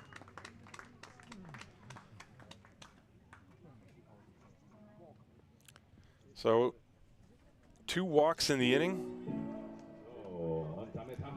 And now Fildrick Llewellyn with the bases loaded. Remington talked his way into remaining in the game. So we will see if it continues in this fashion, how long Nick Pupo will trust the left-hander. I mean, there are some games, I mean, you look at the pitch count, and the pitch count, yeah, sure, it's still under 100, but not all pitch counts are equal. The pitch to Llewellyn, the swing and miss. I had a feeling we were going to see at least one swing like that. Llewellyn does not get cheated. That was an off-speed pitch on the first pitch from Remington, I believe. 1 strike to Llewellyn, who is singled and reached on a fielder's choice. He also scored a run. Breaking ball outside, 1 ball, 1 strike. I mentioned, you know, not all pitch counts are equal. It comes down to just the stress of each pitch. And Remington has had a very stressful day by that metric so far today. Llewellyn again swings and misses, 1 ball and 2 strikes.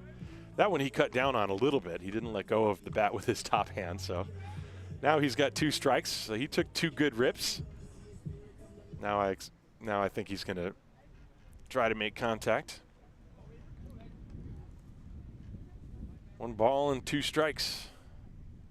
Bases loaded, 1 out.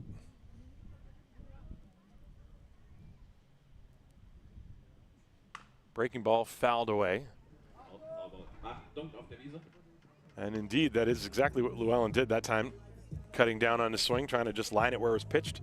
Kind of the approach that, you know, Gleyber Torres has made a lot of changes like that. The New York Yankees second baseman, he really tried to cut down on his strikeouts last year.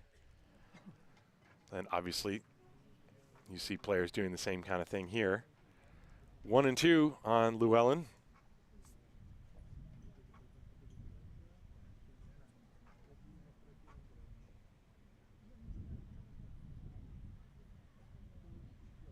And the pitch is high, 2-2.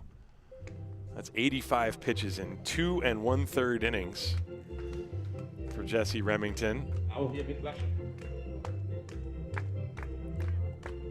In this inning, a single and 2 walks.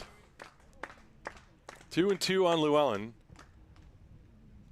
Breaking ball, got him swinging, and that's the second out of the inning. I think Joachim thought it was the third. He took a few steps towards the dugout. But there's still work to be done here.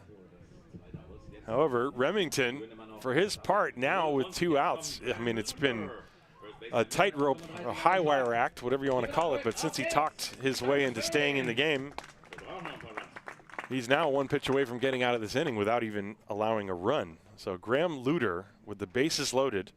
Luter 2 for 2 with an RBI.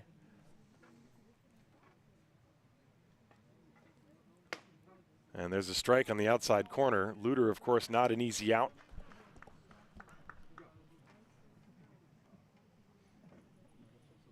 So Remington is gone straight into the fire here. Bases loaded for the cleanup hitter. The 0-1. That one gets away, goes to the backstop. Here comes Zambrano to score. And so the wild pitch will bring home a run, move up the other two runners. And the score is 6-0 Disciples. Let's take a look at this pitch. Looked like maybe a breaking pitch down and in. Trying to throw a back foot breaking ball, and that's indeed exactly what it was, and it got away from Joachim. Nothing he could do. So the wild pitch, boy, after you work so hard to get the second out, you think, okay, we can get through this, and then a wild pitch, and now they did, in fact, allow another run. It's 6-0 Disciples. Now a base hit could make it 8-0. There's the pitch to Luter. A high pop-up right side, foul ground. Noah Lawrence gives it a look, but it's going to be well out of play onto the youth field. 1 ball, 2 strikes to Graham Luter.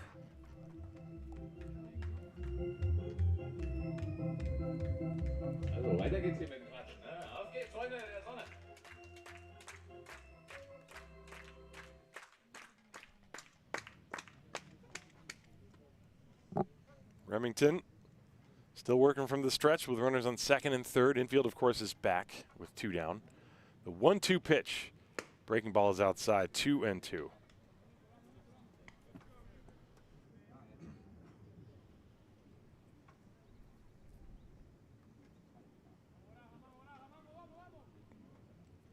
Remember, these teams are going to play each other 6 times this year with the increase in facing your own competition. Boy, a hefty cut by Luter straight back to the screen. The count's still 2 balls and 2 strikes.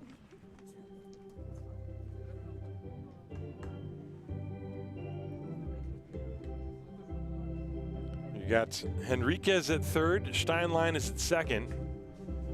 2-2 to Graham Luter.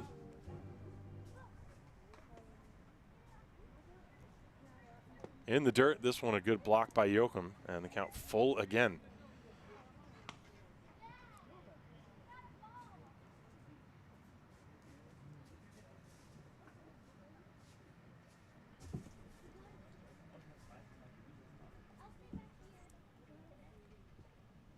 Well, let's see what Remington elects to do here with a full count. You do have a base open.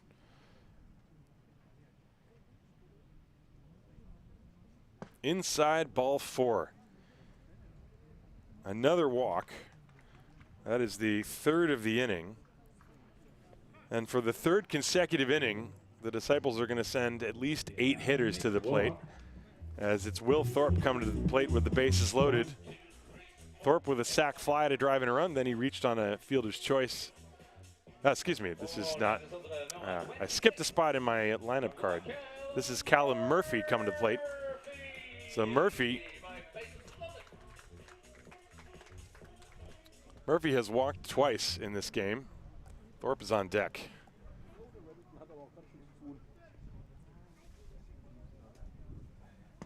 And a breaking ball strike. 0-1 to Callum Murphy. At this point with Remington, if you're Remington, you can throw whatever pitch you want because you kind of have nothing to lose. It's one of those days where nothing's going your way, so you might as well start at first pitch breaking ball. Why not? Ground ball through the middle. Will it get through? Yes, into center field, a base hit. In to score 1 run. Right behind him, the second run, Steinlein. They both score. 2-run single for Callum Murphy. And it is 8-0 Disciples, and that's the big hit the Disciples were waiting for in this inning. As he brings home both Steinlein and Henriquez with a ground ball single through the middle, and now Nick Pupo is coming out of the dugout, and this time Jesse Remington has no choice. It's the 2nd mound visit in the inning, therefore Remington's day is done. An admirable job. You know, sometimes it's a job of a pitcher, you know, when you don't have your best stuff, but you know you can still help your team by providing length. Remington tried to do that, but just couldn't get out of this inning, and Nick Pupo is going to make the change. New pitcher is going to be John Rizzo, who pitched yesterday. And we will take a short break. It is 8-0 Disciples. This is Hard Disciples Baseball, brought to you by the Brauerei Wildbräu.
So, John Rizzo takes over on the mound for the Hünstetten Storm.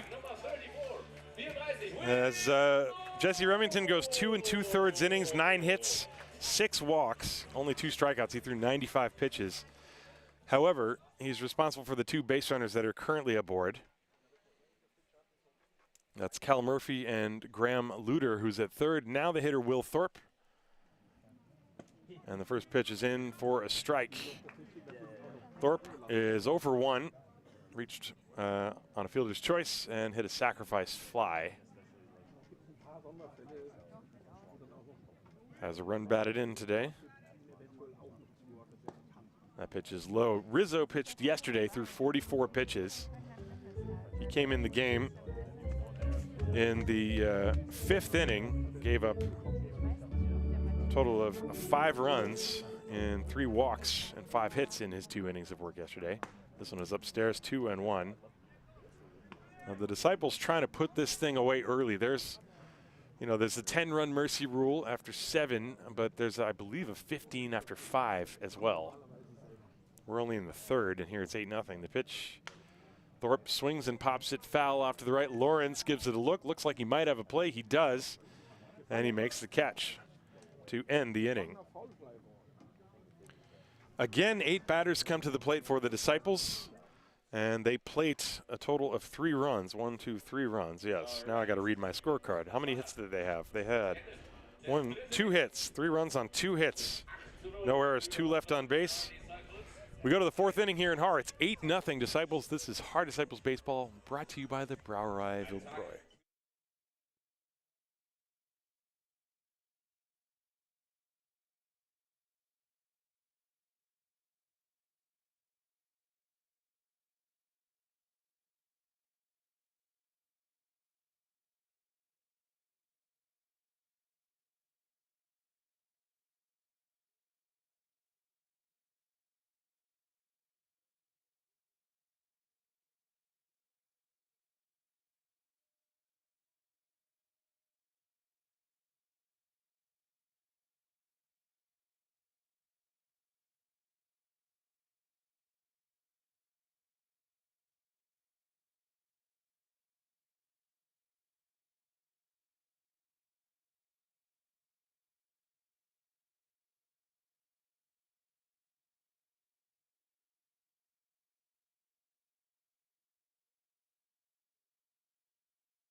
To the top of the fourth inning here in Haar, the Disciples leading 8-0. Ryan Bolinger has been given a very large lead, and he will deal with 3, 4, and 5 in the lineup. Victor Velasquez, Daniel Martins, and Jose Pimentel for the Hünstetten Storm.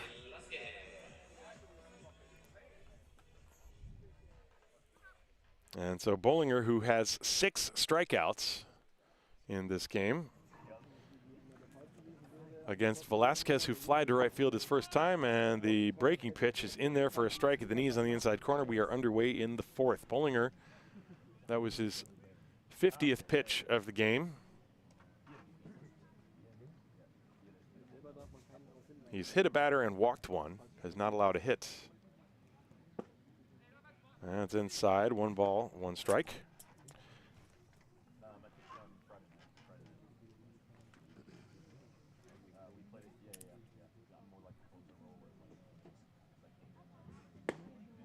Outside, 2 balls and a strike. And Bolinger, like I said, he started this inning off with a breaking ball. He's been starting a lot of hitters with breaking balls. Not sure if it's the slider or something else. That's a strike at the knees in the outside corner, 2-2.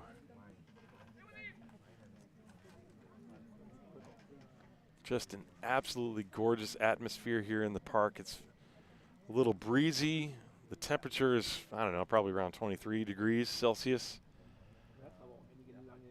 The sun is shining. Breaking ball hit on the ground on 1 hop to Music, who got a nice big bounce right in front of him. And he makes the play 4-3 on the putout. 1 down. That ball was hit off the end of the bat, I think, with a lot of top spin or something. And then when it hit the grass just before the infield dirt, it just took a nice, easy bounce right in front of Patrick Music, who made the play to first. So there's 1 down, and now Daniel Martins will step up to the plate. Martins was the first strikeout victim of Ryan Bolinger in this game, and the left-hander deals.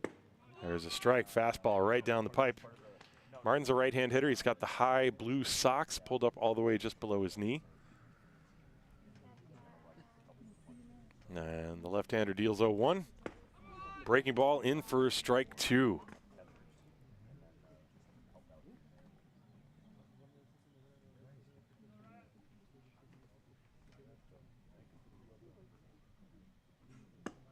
That one is up and away, 1-2.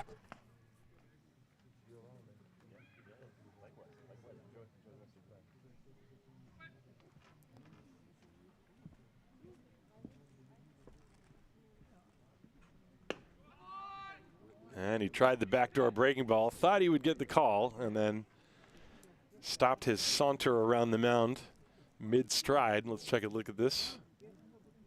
Just off the plate, you see Thorpe had to move a little bit. So the count now even, 2 balls, 2 strikes. And he tried it again. This time he gets the swing and a miss. Thorpe will not have to tag him, as he had given himself up.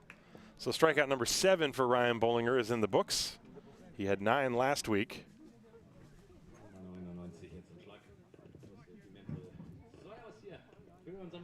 2 down, and Jose Pimentel. He struck out looking his first time. Swinging a foul. Pimentel wears number 99.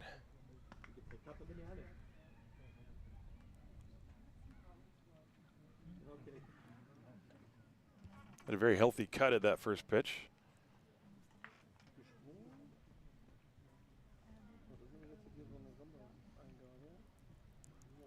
And the 0-1. That's in there for a strike at the knees in the count 0-2. Bolinger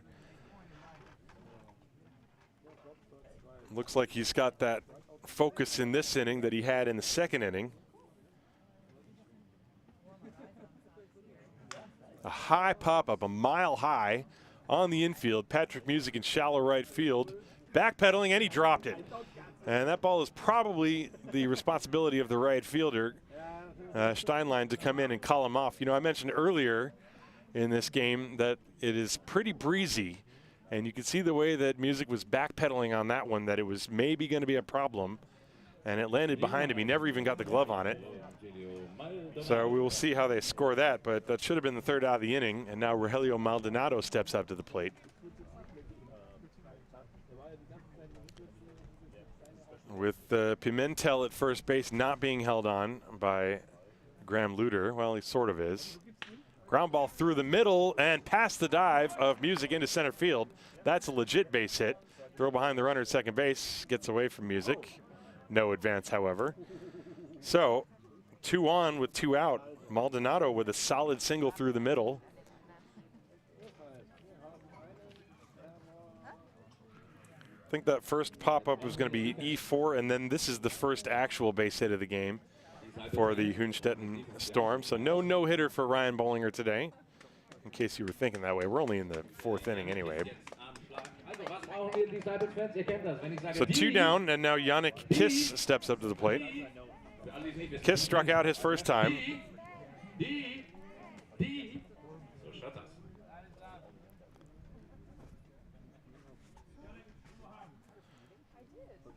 8-0 Disciples leading. That's Pimentel in your picture with the number 99.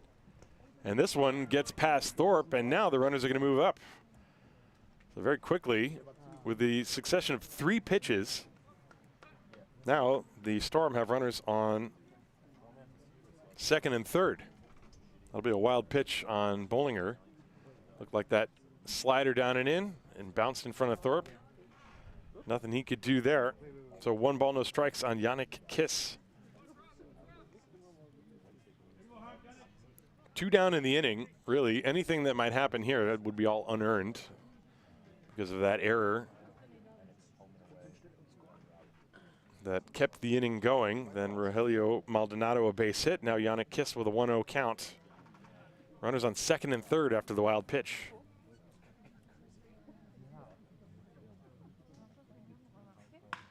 Ground ball towards short. Henriquez up with it, throws to first, and no damage done. 6-3 on the putout to end the inning. No runs, 1 hit, 1 error, 2 left. At the end of 3.5, it is 8-0 Haar Disciples. This is Haar Disciples Baseball, brought to you by Brauerei Wildbräu.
Bottom 4 here in Haar, Simon Lechner. And then Anderson Zambrano and Zaino Henriquez against Gian Rizzo. First pitch is high and outside to Lechner. 1 ball, no strikes. Rizzo came on and got the final out in the 3rd inning. And there's a strike to Simon Lechner. Lechner is 1 for 2 today. He singled and scored a run. Also struck out back in the 1st inning. There's another strike, and the count 1-2.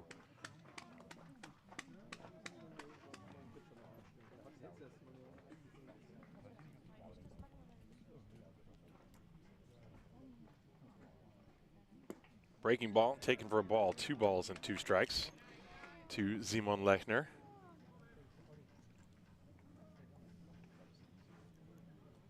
When you have weather like this, you see people all over the park chilling out, and kids playing on the youth field. Pitches outside, 3 balls, 2 strikes. Bikers spiking past the outfield fence.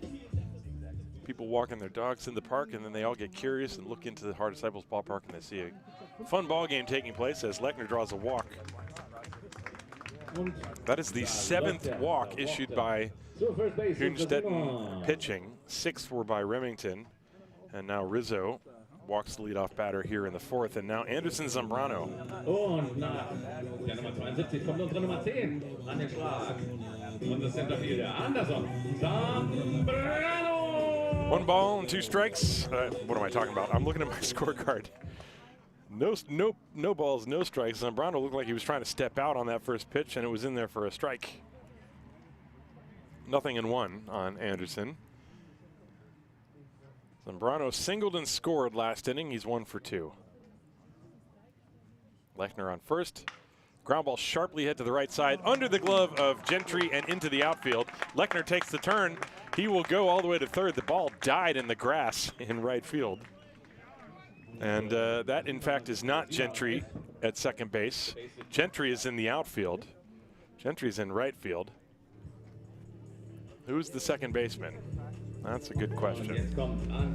I did not see the change. So Zaino Henriquez will reach. Will step up to the plate, rather.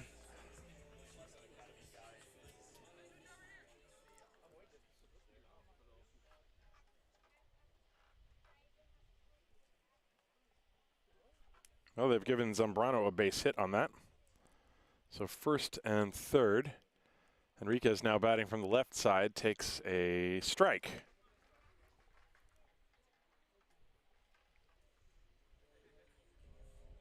So Yannick Kiss is, by the way, playing second base. That was Kiss. So he and Gentry switched. As a ground ball slowly hit back to the mound, Rizzo feeds the shortstop. They get the out there, and a good pick by Velasquez to grab that low throw and turn it into a double play, 1-6-3. Lechner the whole time stayed put at third base. He had no choice. So Rizzo sort of lollipopped that throw to second base. So it's a double play, and now there are 2 down. And the top of the order, Patrick Music, who is 1 for 2 with a walk and 2 runs scored. And now Nick Pupo out to the mound again to talk to John Rizzo. I wonder if this is an injury-related meeting. You see he brought the home plate umpire, Vlado Čupić, out there with him. Now let's take another look at what just happened, actually. This is the replay. Rizzo is going to stay in the game. Did it look like Rizzo maybe stumbled coming off the mound? I'm not exactly sure. At any point, the meeting between Pupo, Rizzo, and observed by Vlado Čupić is over with. Rizzo has remained on the mound. And so Patrick Music, the hitter, 2 outs, runner at third.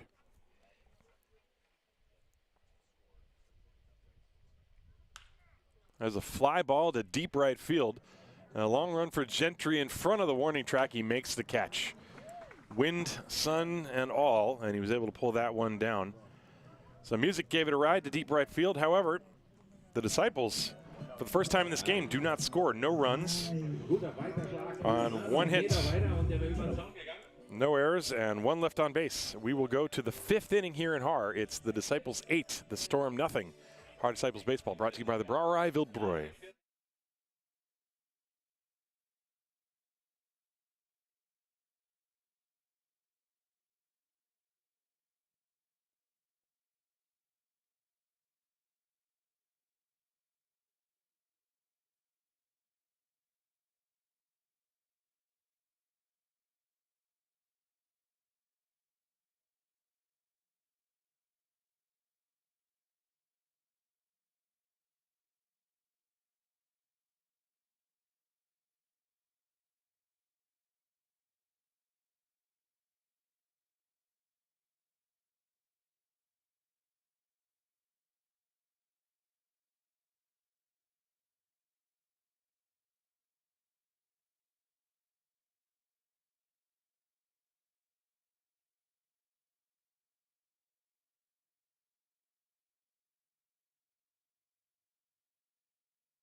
We move to the top of the 5th inning, 8-0 Disciples leading. Ryan Bolinger has been in there all the way for the Disciples. 7 strikeouts for the left-hander against the Hünstetten Storm, and he will deal with 8, 9, and 1. Douglas Yoakum takes a first pitch breaking ball strike, looked like a slider. Yoakum walked his first time and then was erased on a force play. The 0-1, swing and a miss as he went fishing, 0-2. That might have been the splitter. Looked like it was dropping down and away from the right-handed swinging Yoakum. 0-2. And a little tapper in front of the plate. It's a fair ball. Thorpe picks it up and throws to first. 2-3 on the putout. There's one away. That ball spinning and a little worm burner right in front of the home plate area, in front of the left-handed batter's box. And so Noah Lawrence will come up with one out. Now the umpires are going to get together and decide, I guess, if it was fair or foul. This makes no sense to me. The ball was literally 2 feet away from Vlado Čupić, who had a perfectly good view of it. Looked fair to me. Now, I don't know why they're even having a meeting about this. Čupić called it fair.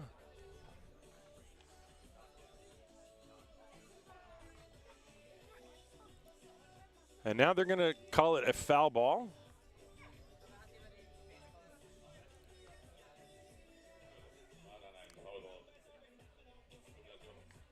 They're calling it a foul ball. All right, so erase that. So the count is now still, it's kind of still 0-2. Now that makes, I don't know. I don't understand that at all. I don't even know who complained about it.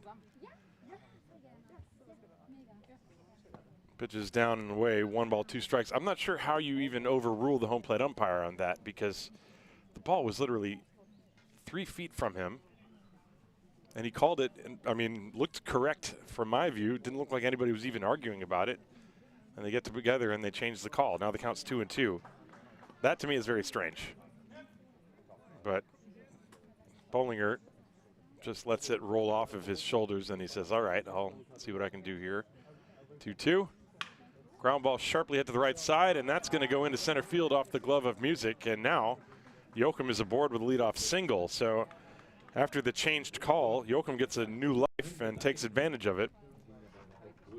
I'm sure the arguments would be a lot more vehement were the score not 8-0. So that's a base hit. I guess that's a base hit. Ball was well struck, and Music had to make a dive for it. It went off the heel of his glove. So I'm giving Yoakum a single for that. So now Noah Lawrence, who a second ago thought he was going to come up with nobody on and 1 out, now he's up there with 1 on, nobody out.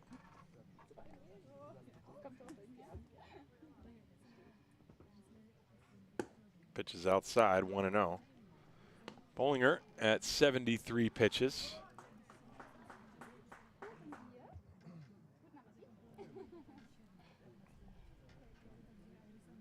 Yoakum at first base, very short lead, not going anywhere. And this one off the glove of Thorpe. Yoakum takes off, goes to second base, and Thorpe decides not to throw it.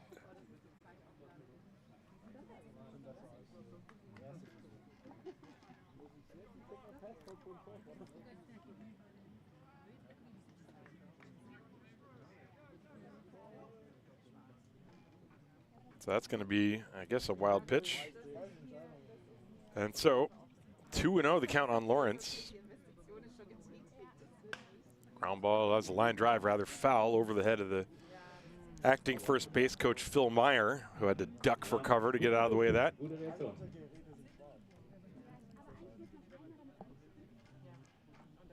Lawrence barreling that one up. He was late.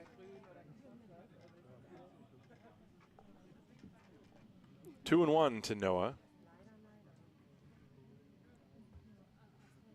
Ground ball to the right side. Music, and it takes a big hop, goes off his chest. And everybody's safe, first and third now. Let's see if how that will be scored. Mentioned the hard infield here. That ball definitely came up on Music, and he put his body in front of it, came up, hit his chest, and still went to his left. passiert, wenn ich sage die? So we will see if that's a hit or an error. Die? Hier vorne höre ich welche und ganz hinten auch, aber die Mitte höre ich nicht. Also, was brauchen wir? Die? So first and third, nobody out.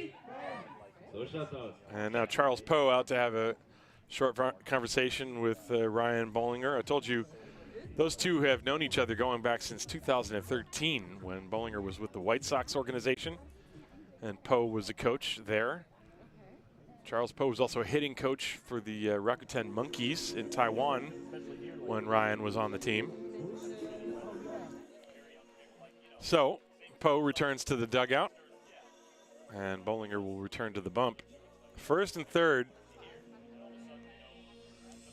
Well, this inning started in strange fashion. There was a little dribbler in front of the plate. There was originally ruled a fair ball. The play was made, the out was recorded, nobody seemingly argued, and then the umpires decided to get together and change it to a foul ball.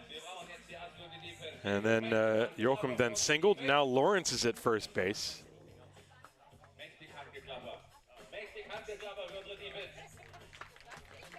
Two on and nobody out for the top of the order. Vicente Velasquez. That was an error, by the way, on music on that last play.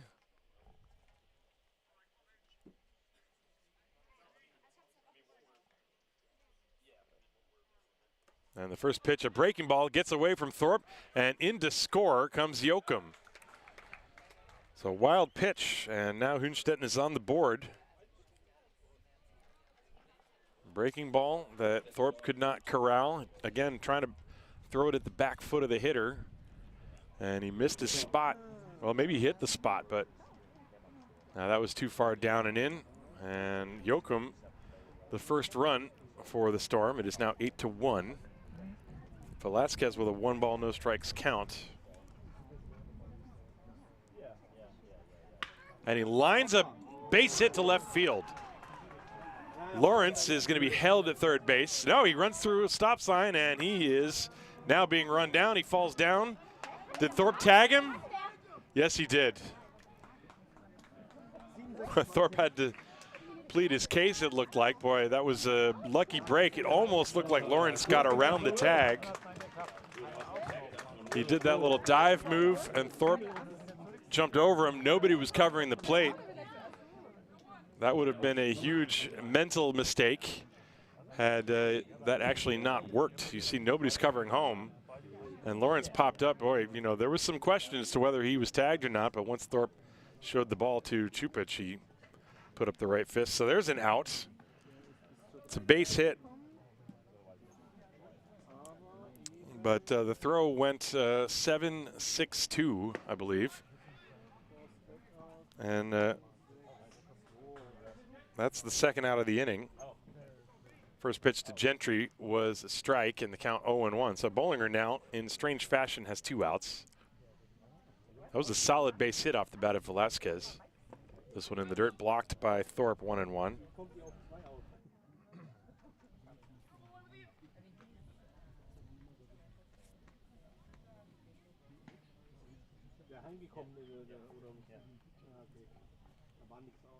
Excuse me, there's only 1 out in the inning. Of course, I was thinking there was an out previously when Joachim had that phantom ground out. That pitch is a strike in the outside corner.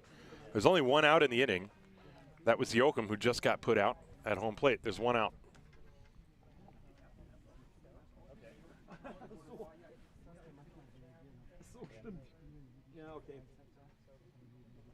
Breaking ball, a half swing popped up left side. Murphy shades his eyes. Can he find it? No, it lands in front of the dugout. And Murphy slams his glove in frustration. But the ball bounced out of the ballpark, and all the kids go running to try to retrieve it because they get sweets when they retrieve a ball and bring it back to the Stadionsprecher. 1-2 on Jake Gentry.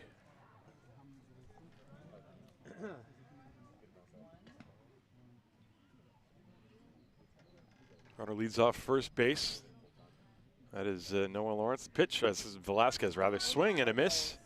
And Gentry goes down. That was a good pitch from Ryan Bolinger to finally get Gentry to cut at something outside the zone. He had not been biting on those outside breaking balls prior, but now Bolinger gets him to go fishing. So there are 2 away, and the hitter is Victor Velasquez, with Vicente Velasquez on first base. 8-1 Disciples leading. 2 down here. And the pitch. That's a breaking pitch in for a strike at the knees on the inside corner. Velasquez 0 for 2. Gentry had been 0 for 1. He was hit by a pitch also.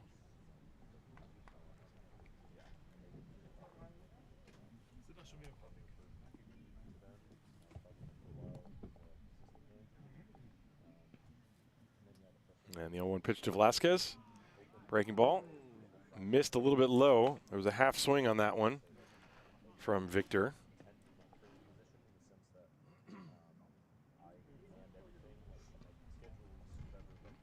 And Bolinger tosses the rosin bag in a frustrated fashion to the ground. You can see even he looks a little disappointed with his own performance, even though he's pitching very well.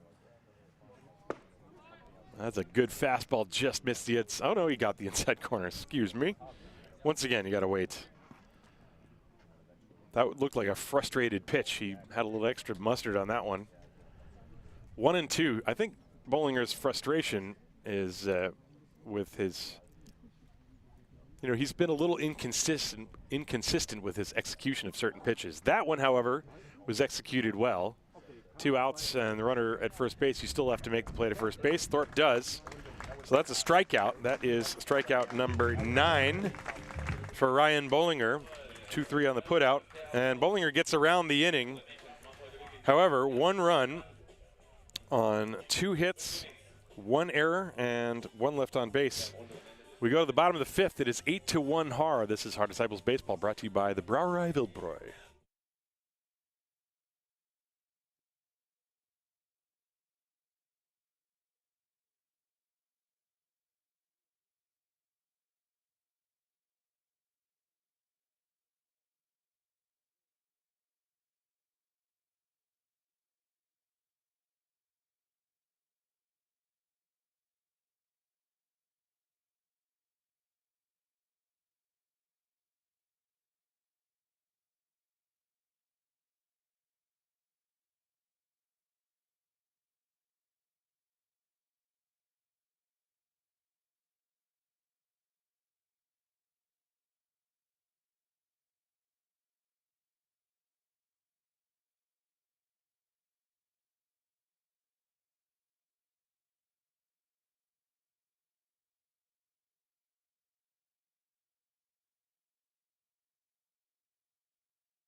So we go to the bottom of the 5th inning, and a new pitcher on the mound for the Hünstetten Storm. That is the right-hander Yannick Kiss.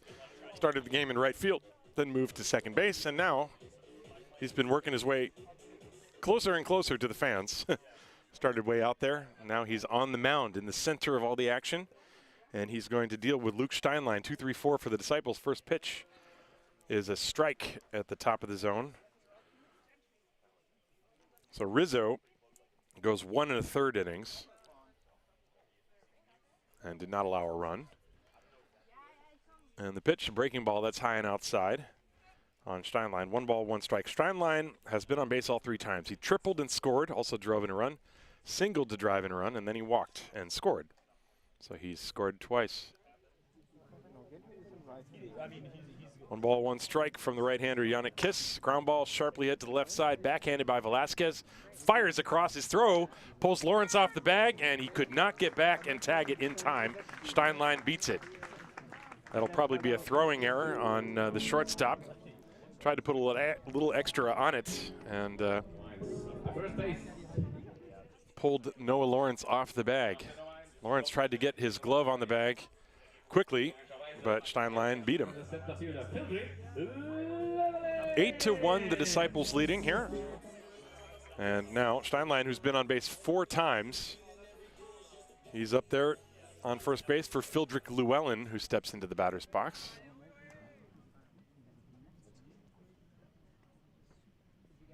Breaking ball, missed outside. Nope, did not miss outside, caught the corner.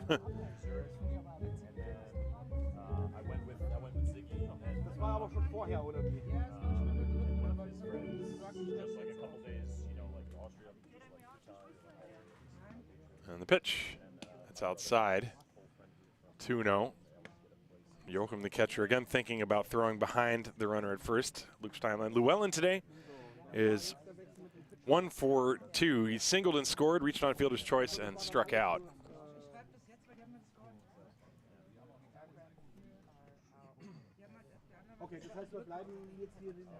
Runner on first base, Steinlein. The pitch, line towards the gap in right center field. Gentry is there, and he has to leap up at the last moment to make the catch. And he fires behind Steinlein, who has to hustle back.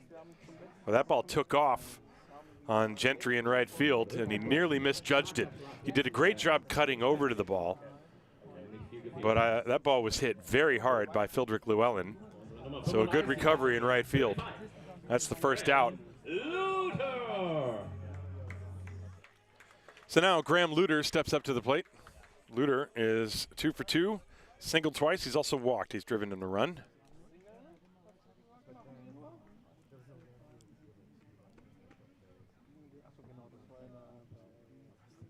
And the pitch, that's in the dirt, and a good block by Joachim to keep it in front of him. Breaking ball that maybe went about 56 feet. And now the throw back to the pitcher gets away, and the shortstop, Velasquez, has to corral that. 8-1, the Disciples lead.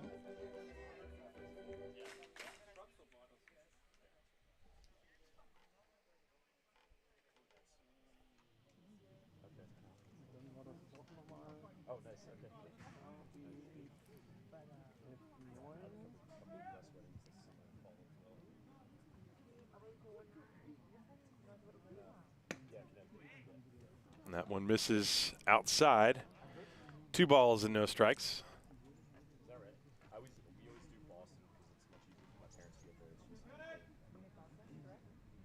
Yeah.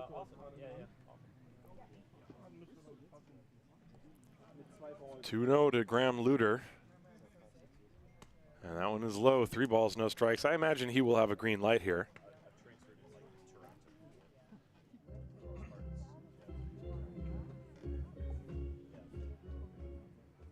The Disciples trying to push across a few more runs and see if they can shorten this game. We're in the 5th. And he was taken all the way. That one's in there for a strike. 3-1 from Yannick Kiss. Right-hander Yannick Kiss.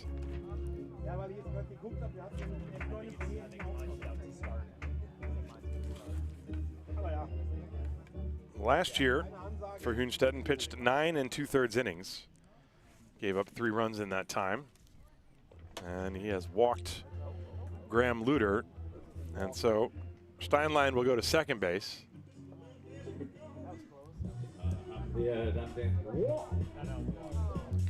So the Disciples, who have had base runners all over the place, they sent 8 batters to the plate in the 1st, 2nd, and 3rd innings. And then the 4th inning was a relative walk in the park, as even with a leadoff walk and a single, thanks to a double play, there were only 4 batters that came to the plate. Now the first 2 are on here. Well, 2 out of the first 3 are on. And Callum Murphy is up there. And he looks at a pitch inside off the glove of Joachim. 1 ball, no strikes. Okay, so Steinlein was given a base hit on that play that he hit to start this inning. That was the sharply hit ground ball. The shortstop Velasquez made a throw that pulled the first baseman off the bag.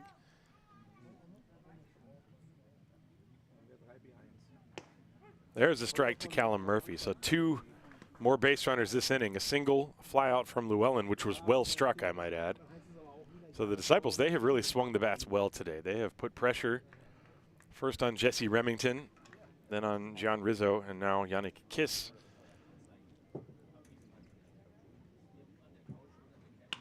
Ground ball pulled foul by Murphy. 1 ball and 2 strikes to count now.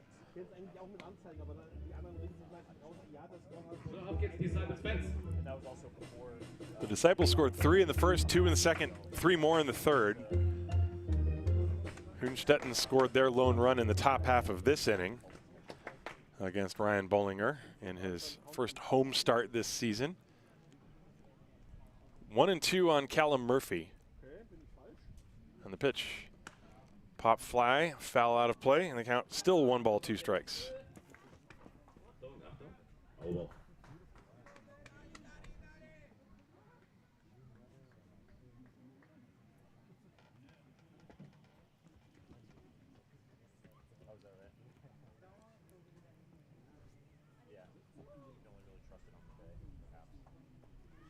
Runners lead first and second.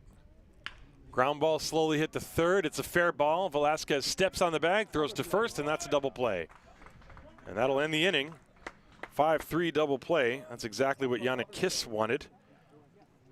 So the Disciples get no runs on 1 hit, no errors, 1 left on base. And we are going to the 6th here in Haar. It is 8-1, the Disciples leading the Storm. Haar Disciples Baseball brought to you by the Brauerei Wildbräu.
We go to the top of the 6th inning, and Ryan Bolinger's day is over. He pitched 5 innings, 3 hits, 1 run, 1 walk, 9 strikeouts, 86 pitches, and 51 strikes for the left-hander.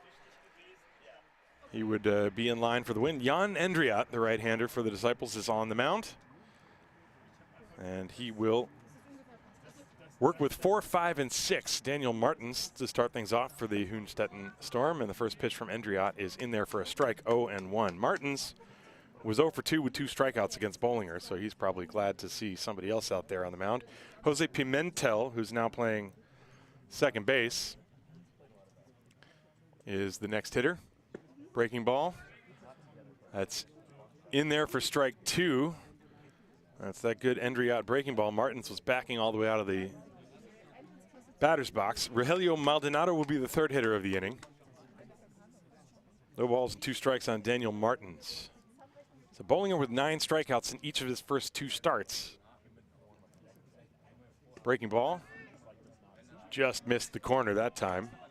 1 ball and 2 strikes.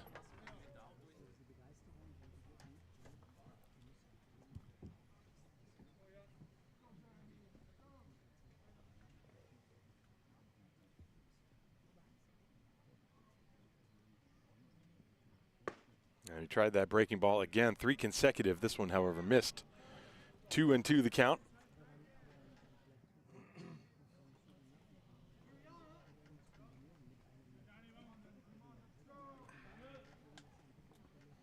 The Disciples took the lead after the first 2 batters of the game. They have not looked back since. This pitch is upstairs. And the count now 3-2. With an 8-1 lead, you know Endriat does not want to issue any free passes.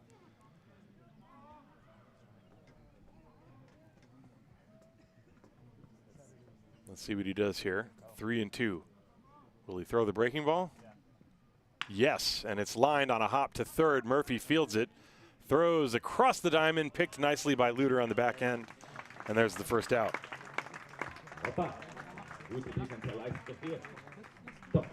Little humpback liner off the end of the bat, I believe, off the bat of Martins. Watch it again. It was a 3-2 breaking ball. Nicely picked by Callum Murphy at third from deep third. And so now Jose Pimentel started the game at DH. 0 for 2, he struck out, reached on an error, and then he switched and started playing the field last inning after John Rizzo came out of the game. Check swing on a breaking ball, that's a strike anyway.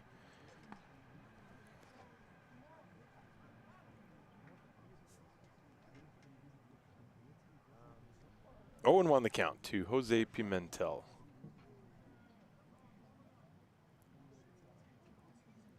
A breaking ball lined to left field. This is going to drop in for a base hit in front of Zambrano, who gets it back in quickly. The throw to the infield over the shortstop, but backed up by Music. So a solid single for Jose Pimentel. That is but the 4th hit for the Hünstetten Storm. Another breaking ball from Endriat. Endriat is known for his breaking ball, so it kind of looked to me like the hitters are actually looking for it. So now Rogelio Maldonado. Maldonado got the first base hit for the Storm off of Ryan Bolinger. That was back in the 4th inning. He looks at a strike here. That was just his 2nd hit of the season. He had been 1 for 12 prior to that point. So that's got to feel good for him. Swing and a miss. Chases that breaking ball tailing away in the count 0-2.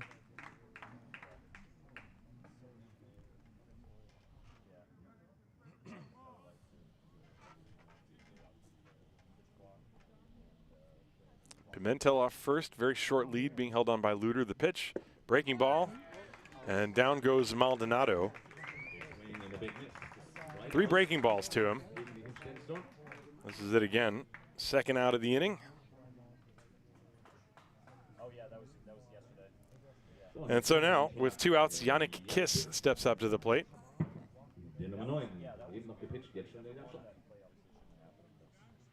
Kiss is 0 for 2 today. Struck out and grounded to short.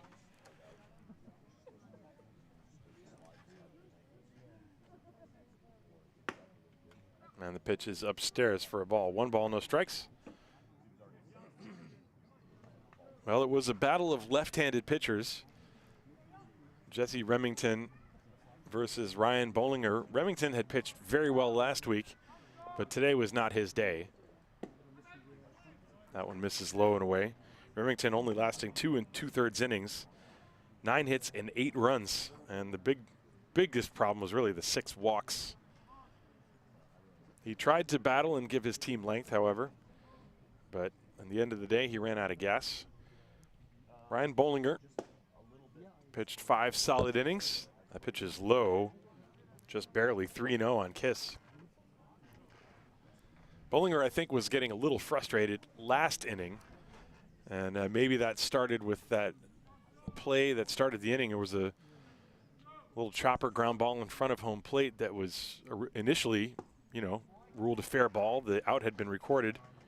That's ball 4 to Yannick Kiss. So now the Storm have 2 on and 2 out for Doug Yoakum. But Bolinger, who appeared composed during that, then I think got maybe a little frustrated, but he also might have just been frustrated with some of the locations on his pitches. I know he holds himself to a very high standard, as do all pitchers, of course. And so after 5 innings and 86 pitches, he has done his duty, and they turn things over to the bullpen. And so now Endriat against Yoakum. It was Yoakum who hit that little dribbler, actually, last inning. He was given a new life, and then he singled to right field. Eventually came around and scored the lone run for the Storm. First pitch was a strike to him, 0-1. 2 down in the inning. There's strike 2. Endriat going away from the breaking ball for the moment. That might have crossed up Yoakum. Yoakum, of course, is a catcher, so he's seen all those first pitch breaking balls that Endriat threw to the hitters before him in this inning. Maybe he thought the same would happen. 0-2. Now you got to look for that breaking ball. There it is, and a swing and a miss. And Endriat strikes out 2 in the inning, pitches around a hit and a walk. No runs, 1 hit, no errors, 2 left. At the end of 5 1/2, it's 8-1 Haar. This is Haar Disciples Baseball, brought to you by the Brouwerij Wildbrooi.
We move to the bottom half of the 6th inning. Haar leading Hünstetten by a score of 8-1.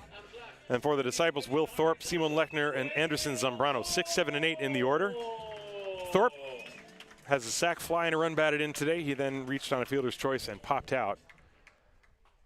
Looking for his first base hit of the year against the right-hander Yannick Kiss, the third pitcher of the afternoon. There's a fastball right through there for a strike, 0-1. The game was started by Jesse Remington, who went 2 2/3. Then John Rizzo, 1 1/3, and now Yannick Kiss, who, thanks to that 5-3 double play turned by Victor Velasquez last inning, pitched a scoreless 5th inning. 1 ball and 1 strike now on Thorpe.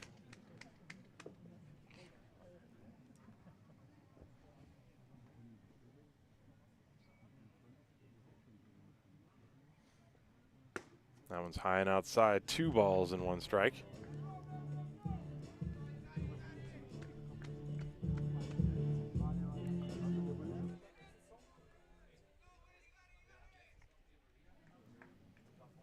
Defense playing straight away for Will. And he fouls one directly back here. Bangs off the pole and ricochets almost all the way up to the first baseline. Good cut by Will. 2 balls and 2 strikes. You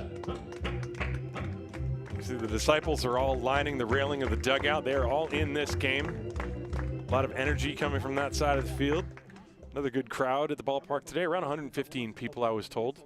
Maybe a few less than yesterday. I think yesterday was around 150 or so. Breaking ball is popped up behind the plate, over my head to the left, hits the tree, over the fence, and over the fence go 3 kids. Well, 2. One of them didn't make it. Don't worry, he's okay. 2 balls, 2 strikes to count to Will Thorpe.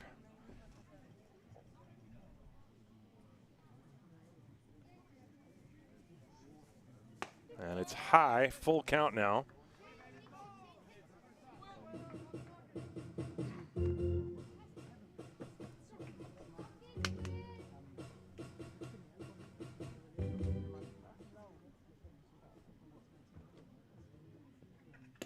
And ball 4.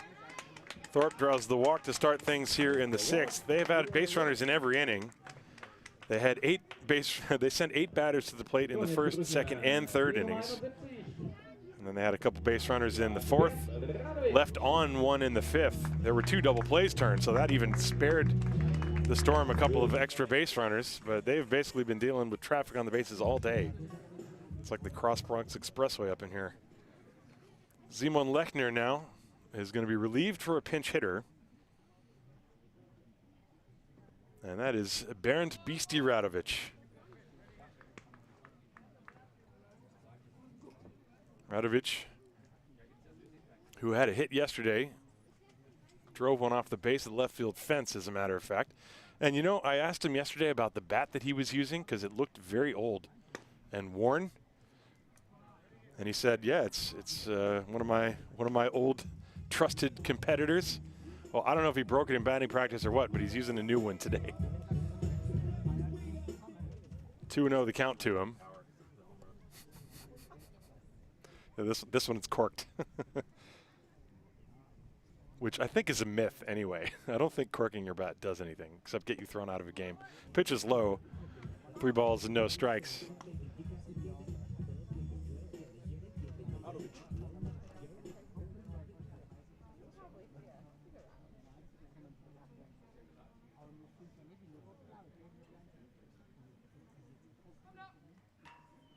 "3-0, will they green light him?" Thorpe on first base.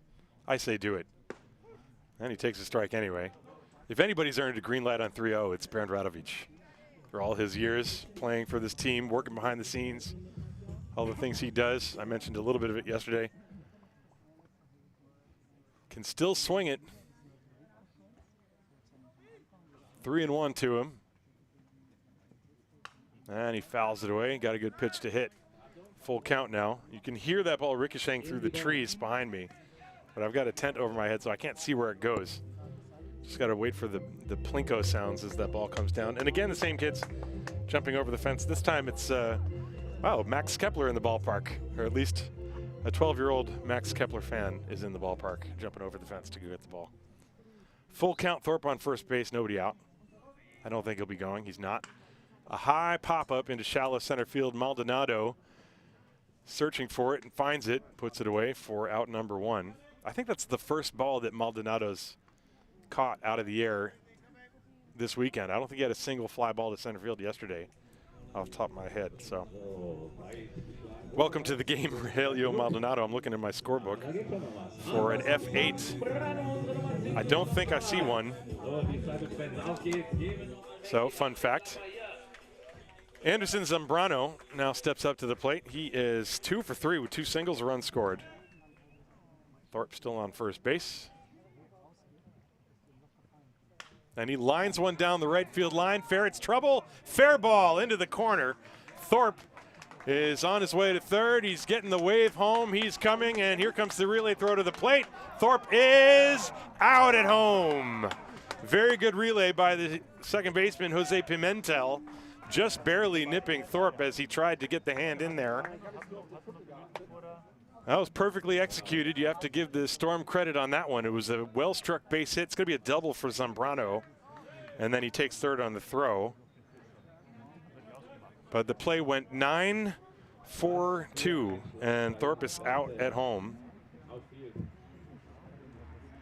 That's the second out of the inning. Why not? The Disciples, with money in the bank, they have a 8-run lead, 7-run lead as it is. They can afford to be aggressive like that. It took a perfect throw to get him, and they made the perfect play. So not a bad send by Poe. Thorpe did everything in his power, had a good turn around third.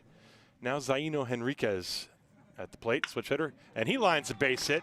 This will bring home a run as Zambrano comes in to score. But Zambrano having a day, as is Henriquez. Zambrano with 3 hits. Henriquez with 2 hits, a run batted in, and 2 runs scored. The Disciples lead 9-1.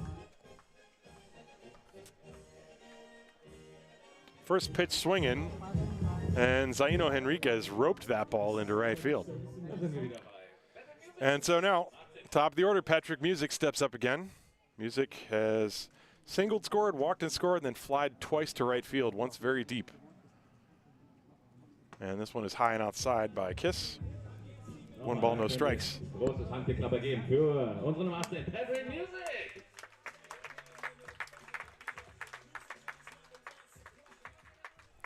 I think our stadium announcer might have confused him with the umpire, Kevin Music. Muzic. His name is pronounced Music. This fella's name is pronounced Music, and that one is in the dirt, blocked by Joachim. Couldn't find it momentarily. 2-0 the count to Patrick.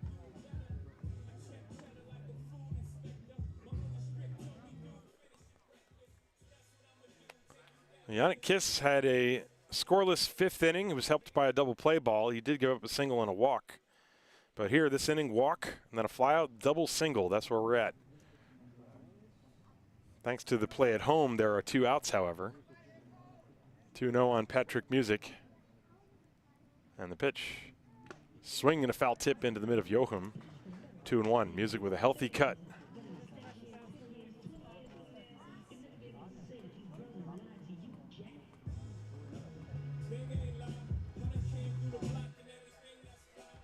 Full-on summer vibes here in the house. You get that sun glaring over the entire field, a nice hot breeze blowing through the air, and a breaking ball lined into center field. A base hit for Music. Henriquez will stop at second base. And the hit parade continues. The Disciples have 14 hits in this game. Wenn ich das richtig gezählt habe.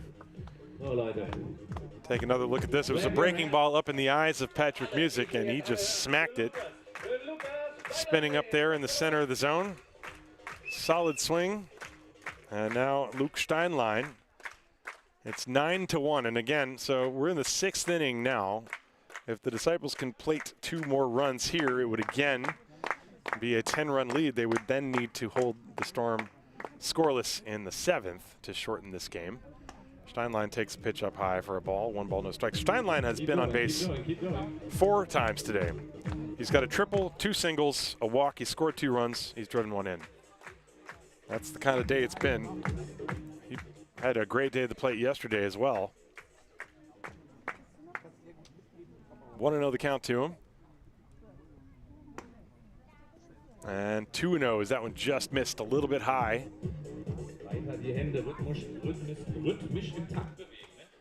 Steinlein steps out for a moment. You know, Steinlein, his stroke is to take a ball on the inner half of the plate and line it to the opposite field. He's been doing it very effectively this weekend. His single, however, he did pull through the hole, so you got to be ready. They're playing him straight away. The 2-0 fouled away. That was a good pitch to hit. And he took a good rip at it. 2-1. Steinlein, of course, so far the early going, he's more of a position player this year. He's been playing full time in the outfield. They have used him as a closer at times in the past. I have not seen him pitch so far this year, though. This one is low, 3 balls and 1 strike. He's also been a starter, of course. Been with the Disciples since 2009. Got his baseball career started with the Firth Pirates. Spent some time. He was with the national team in 2017 as they went down for the World Baseball Classic qualifier. And a 3-1 pitch is low, ball 4. The bases are loaded. And it's been a non-stop merry-go-round of base runners for the Disciples in this ball game. Now Fildrik Llewellyn with the bases loaded. Now Llewellyn, at least one time every at-bat, lets it really fly. And Nick Pupo is going to come out of the dugout for Hünstetten and have a chat with his young right-hander, Yannick Kiss. Mentioned that Kiss is an aspiring college player. He wants to play college ball in the U.S. So he's collecting experience as we speak. And Nick Pupo, a very experienced manager, somebody who's coached all levels of youth and high school and American Legion ball back in the States and also in Italy. Brings his experience to this situation. Doug Yoakum, the catcher, is also out there on the mound. You have Llewellyn, the hitter. Llewellyn today, 1 hit in 4 plate appearances. He singled in the first inning, came around to score, reached on a fielder's choice in the second, then struck out and flied out. The flyout was a really nice catch in right field by Jake Gentry, as Llewellyn really drove a ball towards the gap, and Gentry had to leap up at the last second to pick it out of the air. So Llewellyn, even though he only has 1 hit today, has swung a hot bat. Yesterday, he had 2 hits and 3 at-bats. So the meeting is over. Pupo is back in the dugout, and Kiss is back on the mound working from the full wind. And he throws the first pitch off speed in there for a strike, 0-1. Sometimes the manager just goes out there to give a little breather to a young pitcher who is struggling, maybe a little bit gun shy in a tough situation. Swing and a miss, and Llewellyn, I told you, he's going to go for it at least once. That wasn't the full Fildrik, though. We saw a couple of those in his last at-bat. There's a full Nelson and there's a full Fildrik. 0-2, bases loaded. Upstairs. 2 down in the inning. That might have also been a subject of the conversation that Pupo was out there reminding his young pitcher, hey, you got 2 outs. Just make some quality pitches and let's go back in and hit. The 1-2 pitch, high, 2-2. Henriquez is at third. Music at second, Steinlein at first. Llewellyn at the plate, looking to do damage. Disciples leading 9-1.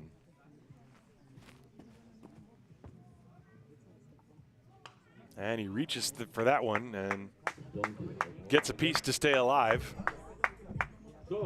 2 balls and 2 strikes the count.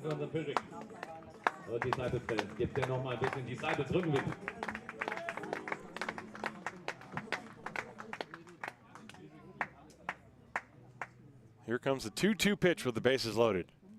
And it's outside. Good block by Yoakum, and the count goes full. Breaking ball. But that one was easily tracked by Llewellyn.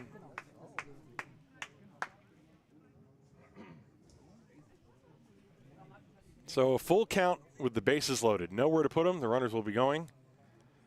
especially with the full windup, and it's upstairs for ball 4.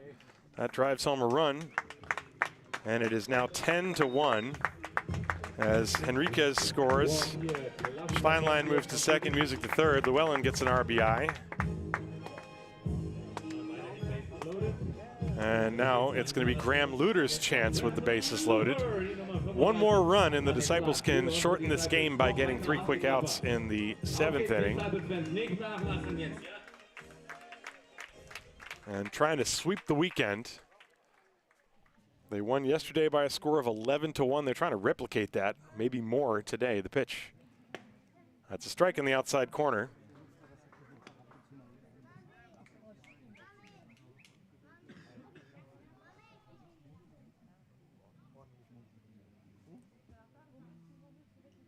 The 0-1.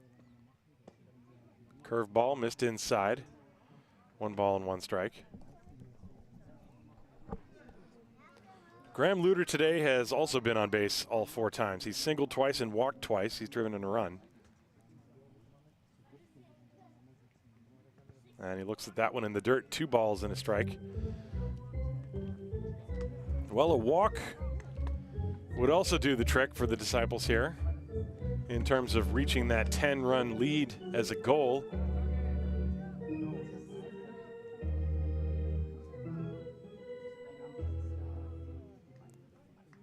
But I think Luter wants to let one rip here. And he did just that, swung and missed, 2-2.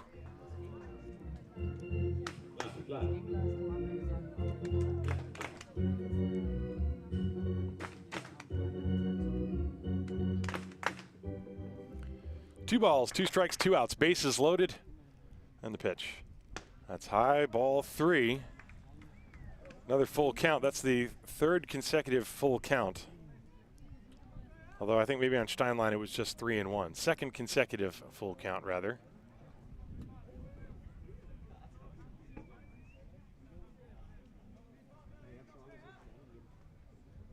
Runners going, and ball 4 will give the Disciples another run.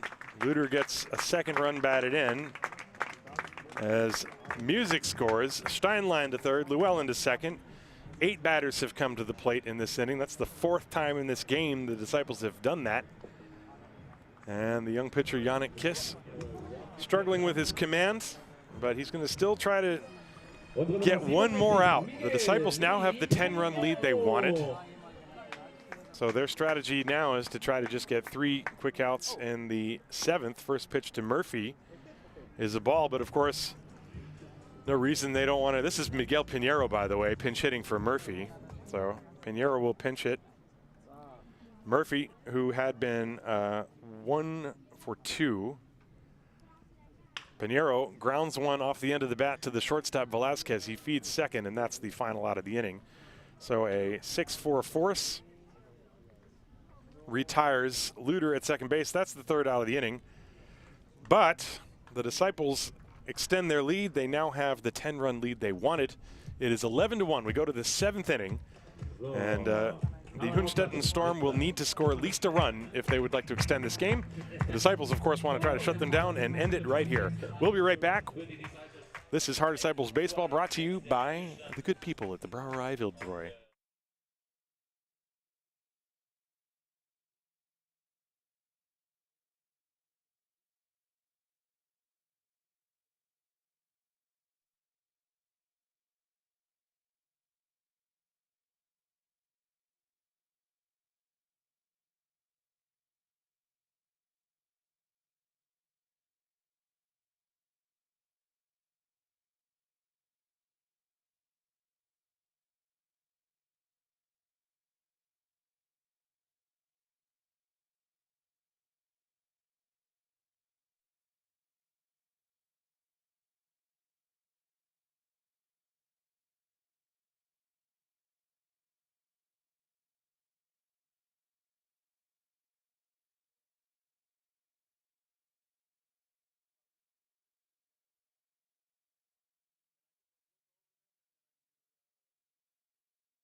So we go to the top of the 7th inning. It will be up to Jan Endriat to try to throw up a goose egg on the scoreboard there to end this game early for the Disciples. Of course, the Hünstetten Storm would love to hinder that plan. It'll be 9-1 and 2, Noah Lawrence, Vicente Velasquez, and Jake Gentry. So it will not be an easy task. You have good hitters coming to the plate. So Jan Endriat going to try to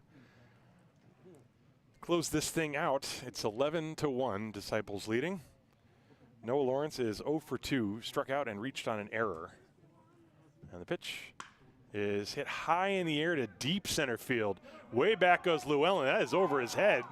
And it's going to go all the way to the wall, more than 400 feet away. Lawrence rounding second, headed for third. He is in there with a triple, and a good job of corralling that throw by Miguel Pinheiro at third. So a leadoff triple for Noah Lawrence, and just like that, one pitch, the Storm are threatening to force a bottom of the inning at the very least. By the way, Miguel Pinheiro has taken over for Callum Murphy at third base.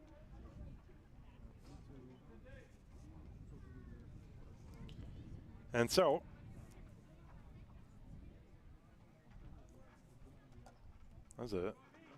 the wind, of course, is also blowing in that direction. You could see Llewellyn, the way he got a read on that ball. That was going to be way over his head. He was running back behind that ball like Willie Mays. And this time, no basket catch, however. So, runner at third. And the hitter is now Vicente Velasquez. Infield back. The Disciples will give up the run. They don't care. First pitch, a breaking ball for a strike. Lawrence absolutely pummeled that ball.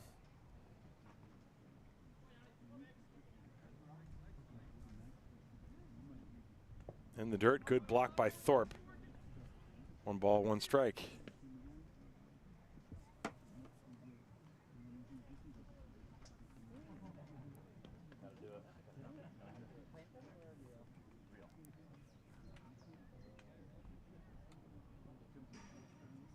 One and one, here it comes. Inside, 2 balls and 1 strike. Ryan Bolinger started for the Disciples. He went 5 strong, allowing 3 hits, 1 run, 1 walk, 9 strikeouts.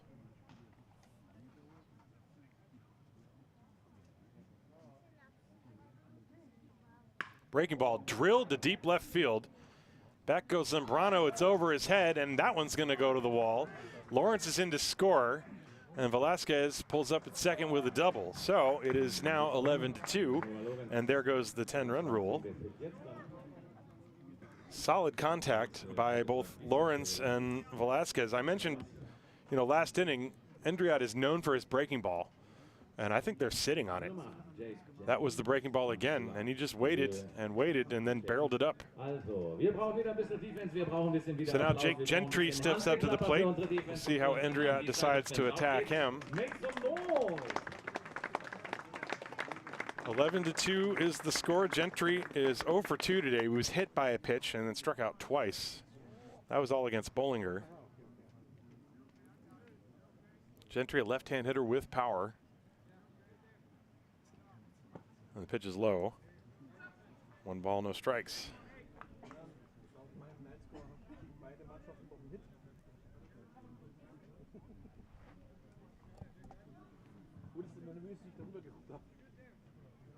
Nobody out in the inning.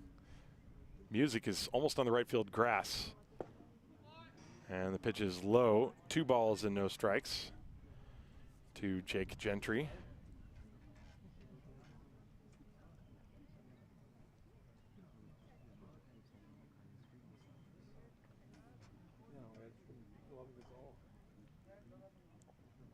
Swing and a miss out in front.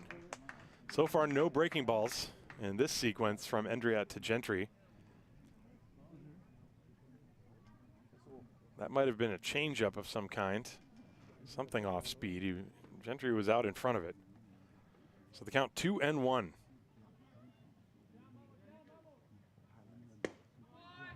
And that looked like a slider, but it missed inside. 3-1. I want to see that one again. See if I can identify that. Yeah, definitely a breaking pitch. I think Endriat has a couple different curveballs. One of them really drops off the table. Ground ball pulled on one hop. Nice play at first by Luder. He will take it to the bag. Moving to third is Velasquez, but that's the important first out of the inning. 3 unassisted, and there's 1 down. That was well struck by Gentry. Take another look at it. And Graham Luder making a nice play over there. And so now Victor Velasquez, the hitter. Velasquez 0 for 3 today at the plate. Flied out, grounded out, struck out. Infield is back. 1 away, runner on third. Breaking ball, that's low and outside. 1 ball, no strikes.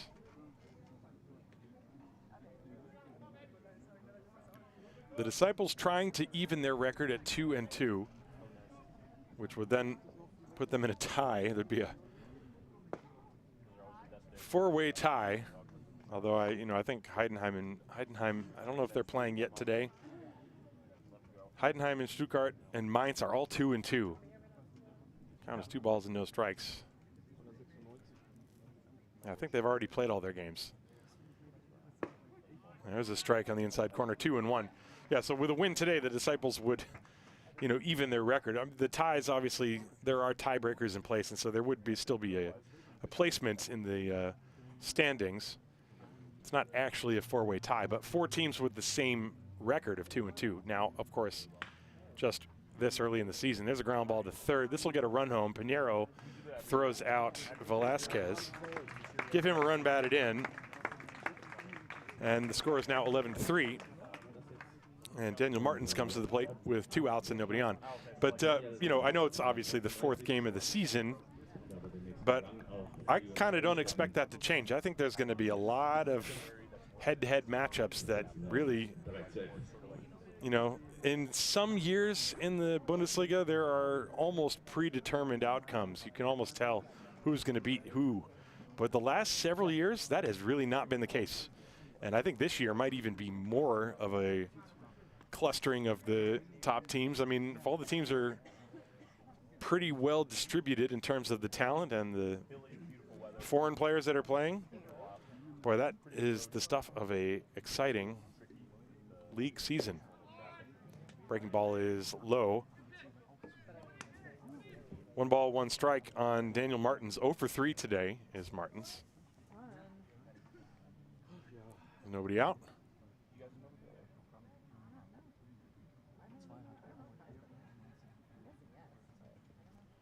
Breaking ball is inside, and the count 2-1.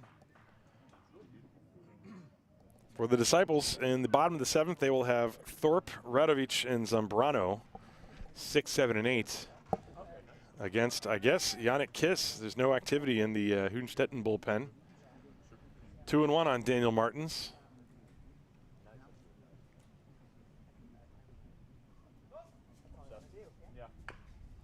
Half swing ground ball. That one, I believe, off of his leg. Rolled all the way to the third baseman, Pinheiro. Strike 2.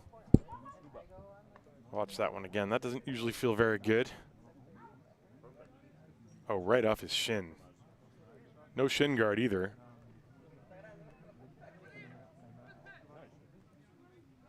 So the count, 2 balls, 2 strikes.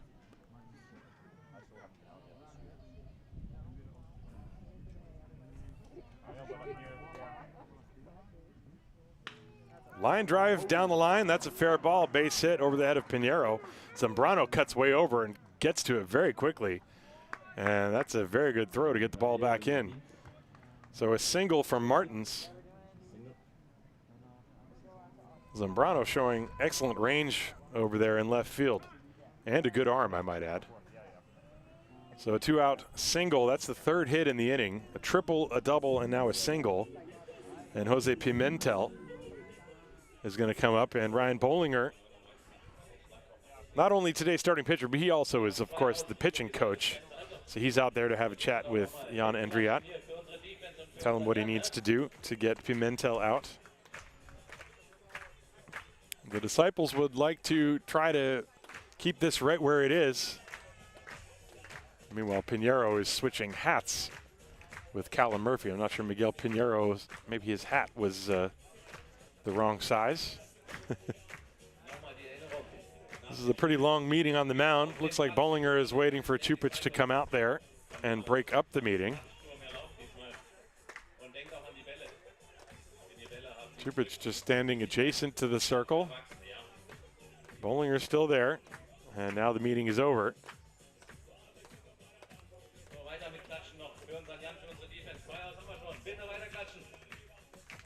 Bolinger had a smile on his face as he left the mound. Not sure who he was communicating with. At any rate, Jose Pimentel steps up to the plate. Pimentel is 1 for 3. Struck out, reached on an error, and singled. 2 outs. Top of the 7th, 11-3 Haar leading. Runner on first base is Martins, who singled. And the pitch is a ball inside. 1-0 on Jose Pimentel. Rogelio Maldonado waiting on deck.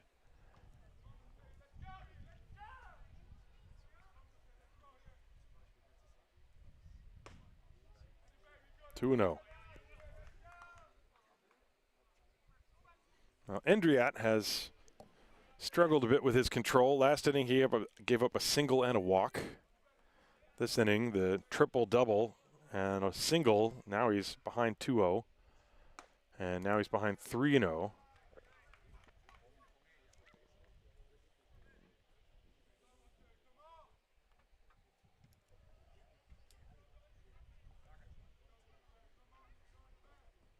Pimentel will be taking here.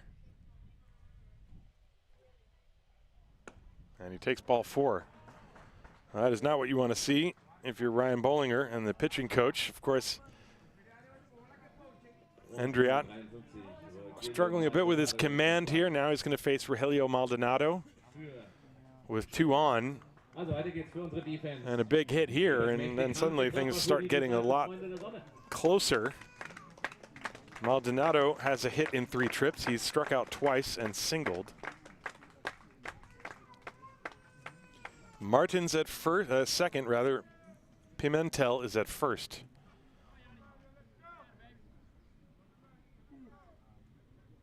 Swing and a miss. Looked like a changeup. Maybe a split finger dropping down out of the zone. I suppose it could have also been something along the lines of, hey, we could pitch around Pimentel, but with a 11-3 lead, I highly doubt it. 0-1. Breaking ball missed outside. 1 ball, 1 strike.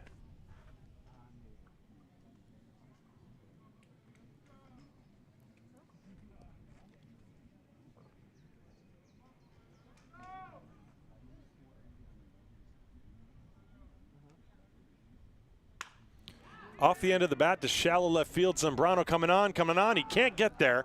It's a base hit, and the runner will be held at third as the throw came into the plate. Took a couple of strange bounces and almost got past Thorpe, so the bases are now loaded.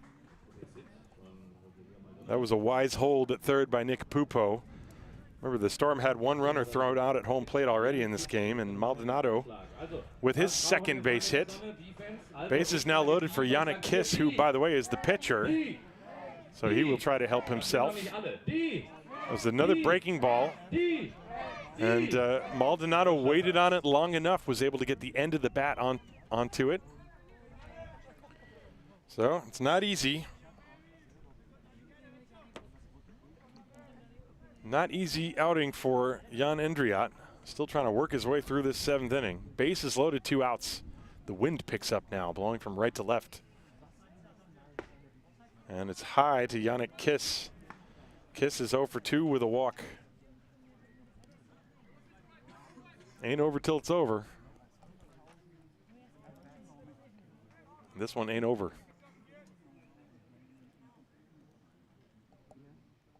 Martins, Pimentel, and Maldonado, the base runners.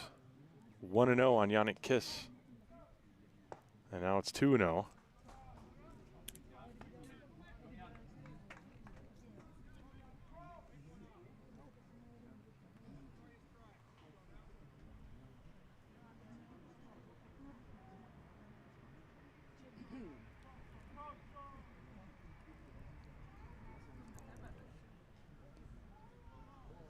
Andrea getting the sign from Thorpe. Comes set 2-0. Kiss should see something good to hit here. And he sees a strike. It was down at the knees, 2-1.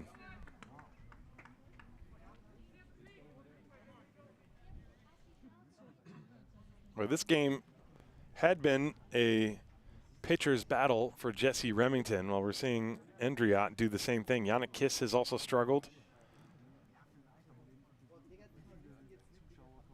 And a line drive to right field, down the line, base hit, fair, heading towards the corner. 1 run is in, 2 runs are in, and the trail runner Maldonado is held at third. That's a 2-run double for Yannick Kiss. And suddenly it's 11-5. As Martins and Pimentel came in to score. Pupo being very conservative, holding the runner at third, and that's a very wise decision. The pitch was away, and Kiss put a nice, easy swing on it and lined it down the right field line, out of the reach of Steinlein. And now the Storm will send the 9th batter to the plate. The Disciples have sent 8 batters to the plate in 4 separate innings in this game. Well, now it's the Hünstetten Storm's turn to do that. This is the 9th hitter, Douglas Jochum. Jochum struck out, singled, and walked. There's the first pitch strike from Endriat. Body language on him shows that he's a little bit frustrated. But again, that's been a recurring theme today. When you don't have your best stuff, you got to find something somewhere. 0-1, runners on second and third. Breaking ball, swung on and missed, it's 0-2.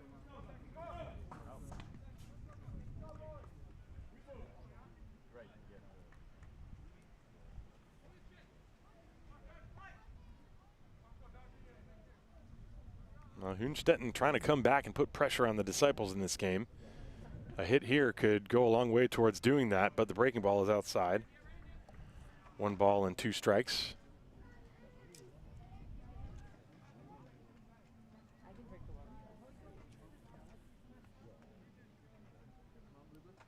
Endriat way out ahead, 1-2.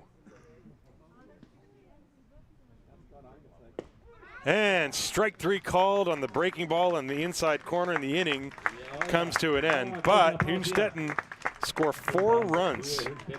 4 runs on 1, 2, 3, 4, 5 hits. There were no errors and 2 left on. Bottom of the 7th inning, it's time to stretch. The score is 11-5. The Disciples in the lead. Haar Disciples Baseball brought to you by the good people of the Brauerei Wildbräu.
So bottom of the 7th inning up, and the new pitcher is now Daniel Martins, as he and Yannick Kiss trade places. Kiss is now in left field. First pitch to Will Thorpe is low for a ball. Thorpe walked his last time and then was thrown out on a very close play at the plate, and he lines a base hit to right field past the diving first baseman Noah Lawrence. That's got to feel good. Will's first base hit of the season, and he is aboard for the 2nd consecutive at bat. Take another look at this pitch. Slicing away, solid contact from Will. Now Bernd Radovic up for his 2nd plate appearance. He flied out to center field his first time. Now the Disciples now, if they want to end this game early, they're going to have work to do. It's 11-5. As Hünstetten plated 4 runs, and Martin's fastball is outside and high. 1 ball, no strikes. So Martins is the 4th pitcher for Hünstetten. The game was started by Jesse Remington. John Rizzo went 1 1/3 after Remington went 2 2/3. His pitched 2 innings. This one is inside. And now it's Martins.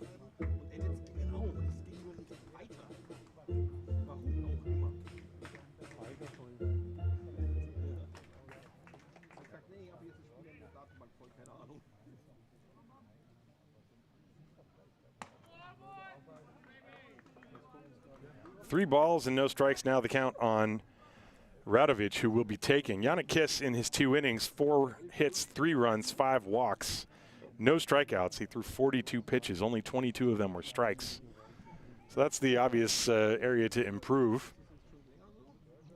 And there's ball 4. Radovic is aboard. The first 2 are aboard.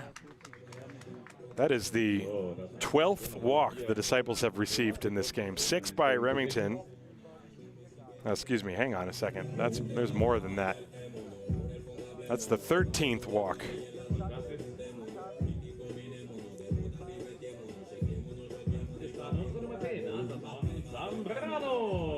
And now Anderson Zambrano steps up to the plate with 2 on and a breaking ball. This one gets away all the way towards the Haar dugout. Both runners will advance. A wild pitch. 1 ball, no strikes.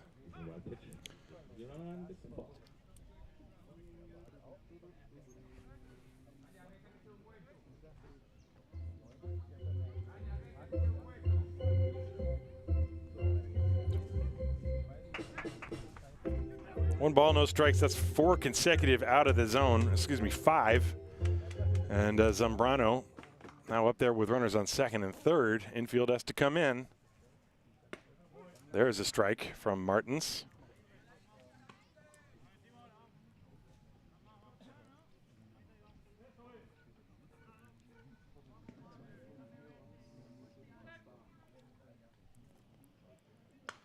Fouled away, and the count 1 and 2.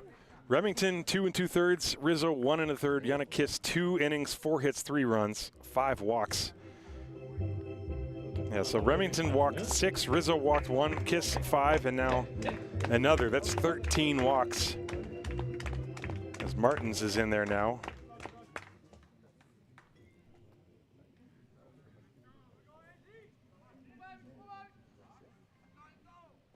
Zambrano has had a very good day at the plate today. Little tapper, and that is a foul ball.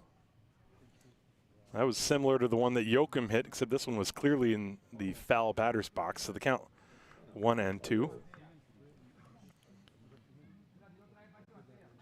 Zambrano at the plate today has 3 hits in 4 at-bats, 2 singles and a double, 2 runs scored.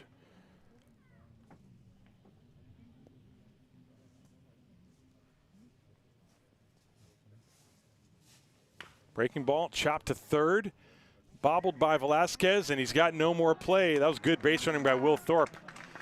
As he went back to the bag, Velasquez juggled it, and Thorpe just stayed on the base, and that was all Velasquez could do. By the time he picked up the ball, Zambrano had hustled all the way to 1st. So, see how that's going to be scored. I think that might be a base hit, because I'm not sure they would have thrown him out anyway.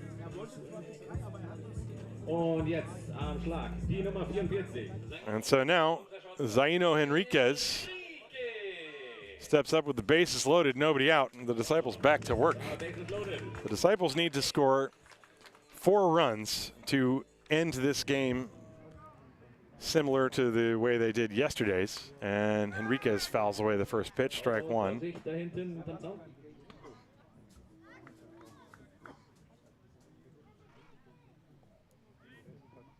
Nothing 1 on Henriquez, who also has had a great day at the plate. 2 singles, a walk, 3 runs scored, a run batted in, and that pitch is low.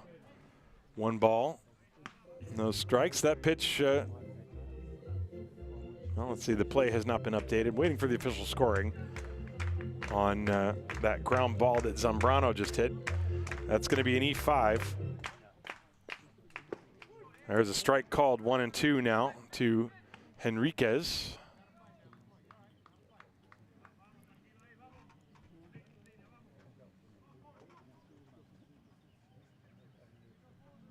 Henriquez with that wide open stance. And a ground ball pulled foul. Still 1-2 to Zaino. You got Thorpe at third, he singled. Radovic is at second, he walked. Zambrano reached on an error. And Henriquez with a 1-2 count, infield in.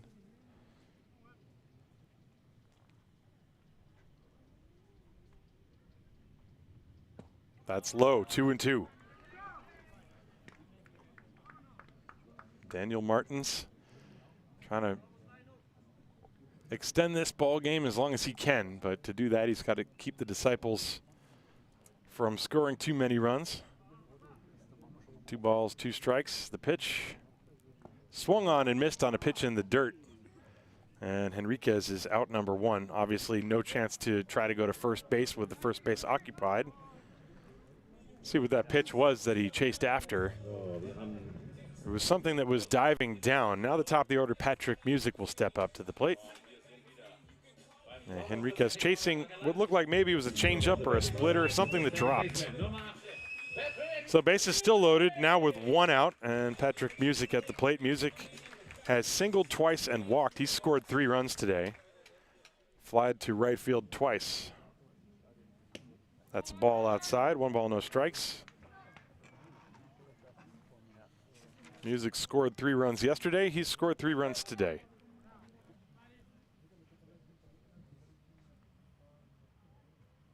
That one's in the dirt. Good block by Joachim, 2-0.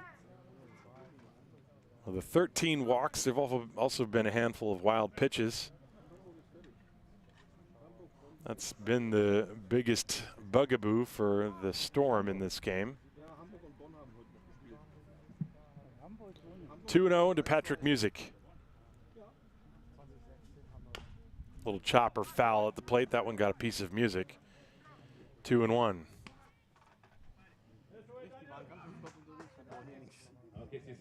Give it up for Patrick Music.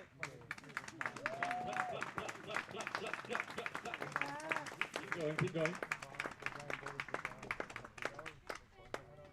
Runners leading, bases loaded, only 1 out. Here it comes. Swing and a miss. That looked like that pitch that was dropping down out of the zone again. That might be a split finger, I'm not sure. 2 balls and 2 strikes. We can watch that pitch again. Watch it dive down. Good movement on that pitch from Daniel Martins.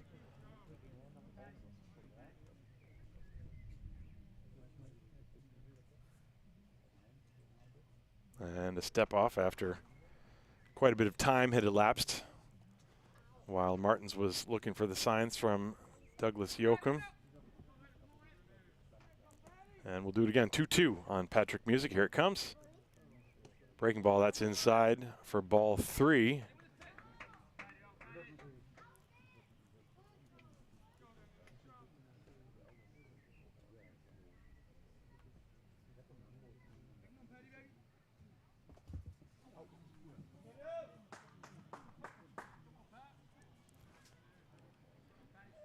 There's the wine and the payoff. A high drive to deep right center field. Long run for Gentry. Way back into the gap. Way back. It's over his head and against the wall. 1 run is in. 2 runs are in. They're waving the third around. The throw to the plate is not in time. Bases clearing double for Patrick Music deep to right field. The last time he hit a ball out there, Gentry was able to run it down. This time he had no chance. And the Disciples lead 14-5.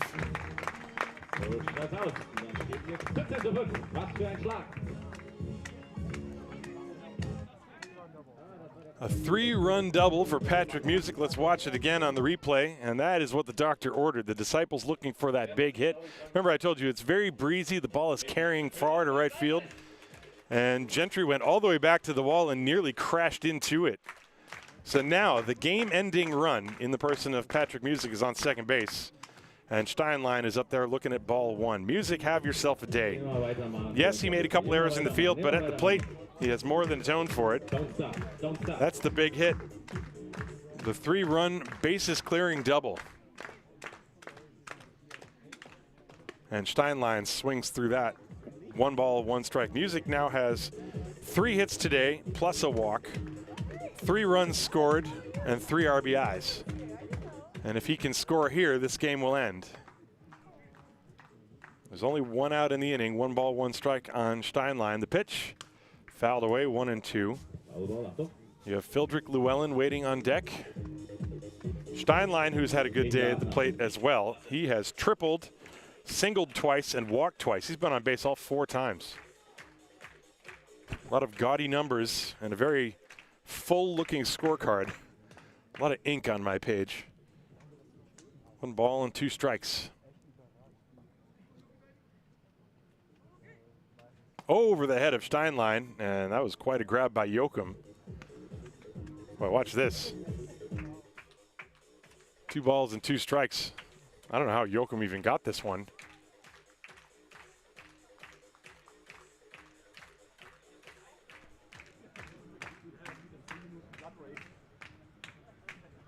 And Martins had stepped off. Now he's back on the rubber. Comes set.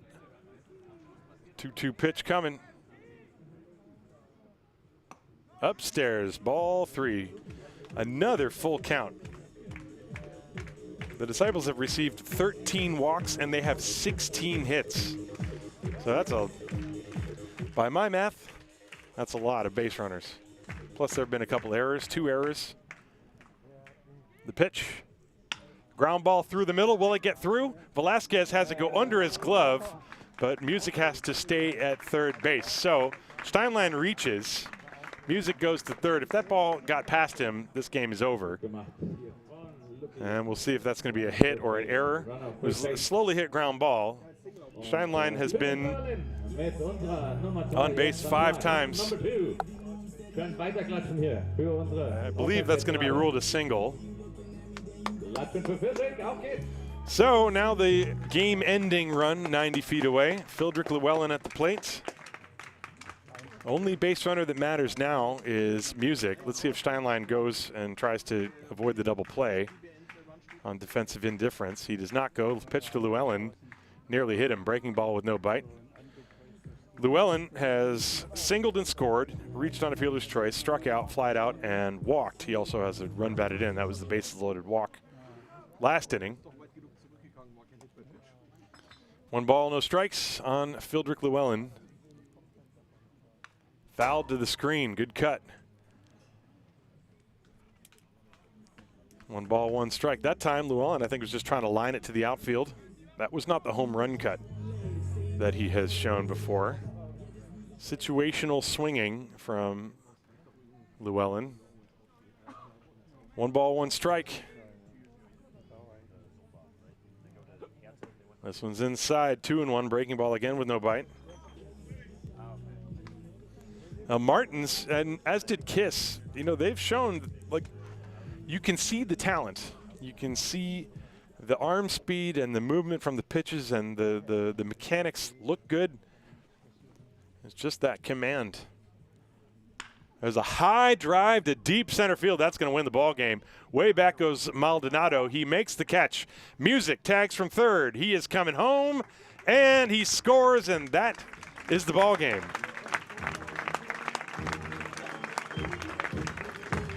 Sacrifice fly, 400 feet away off the bat of Fildrik Llewellyn. Drives home Patrick Music from third for the 15th run of the game. That's a 10-run rule victory for the Disciples. They win this game by the score of 15-5. 5 runs, 9 hits, 2 errors for Hünstetten. 15 runs, 17 hits, 2 errors for the Haar Disciples. The winning pitcher Ryan Bolinger, losing pitcher Jesse Remington. And boy, a lot of offensive stars for the Disciples. Patrick Music was on base 4 times. He drove in 3 runs. He scored 4 himself. Luke Steinlein was on base all 5 times with 3 hits and 2 walks. Llewellyn 2 RBIs. Luder on base 5 times. Just to go down the list, everybody taking part in the action today. The Disciples with a very, very convincing weekend against the Hünstetten Storm. They have evened their record at 2 wins and 2 losses. And we will be back with you next weekend here in Haar as the Haar.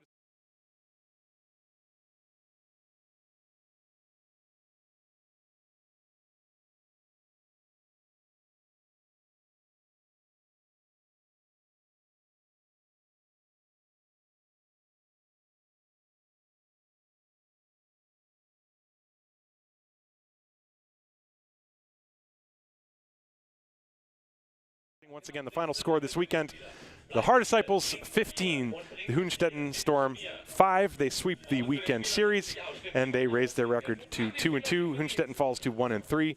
We'll be back next weekend with more Haar Disciples baseball brought to you by the Brauerei Wildbräu. Thank you very much, and I'll see you then.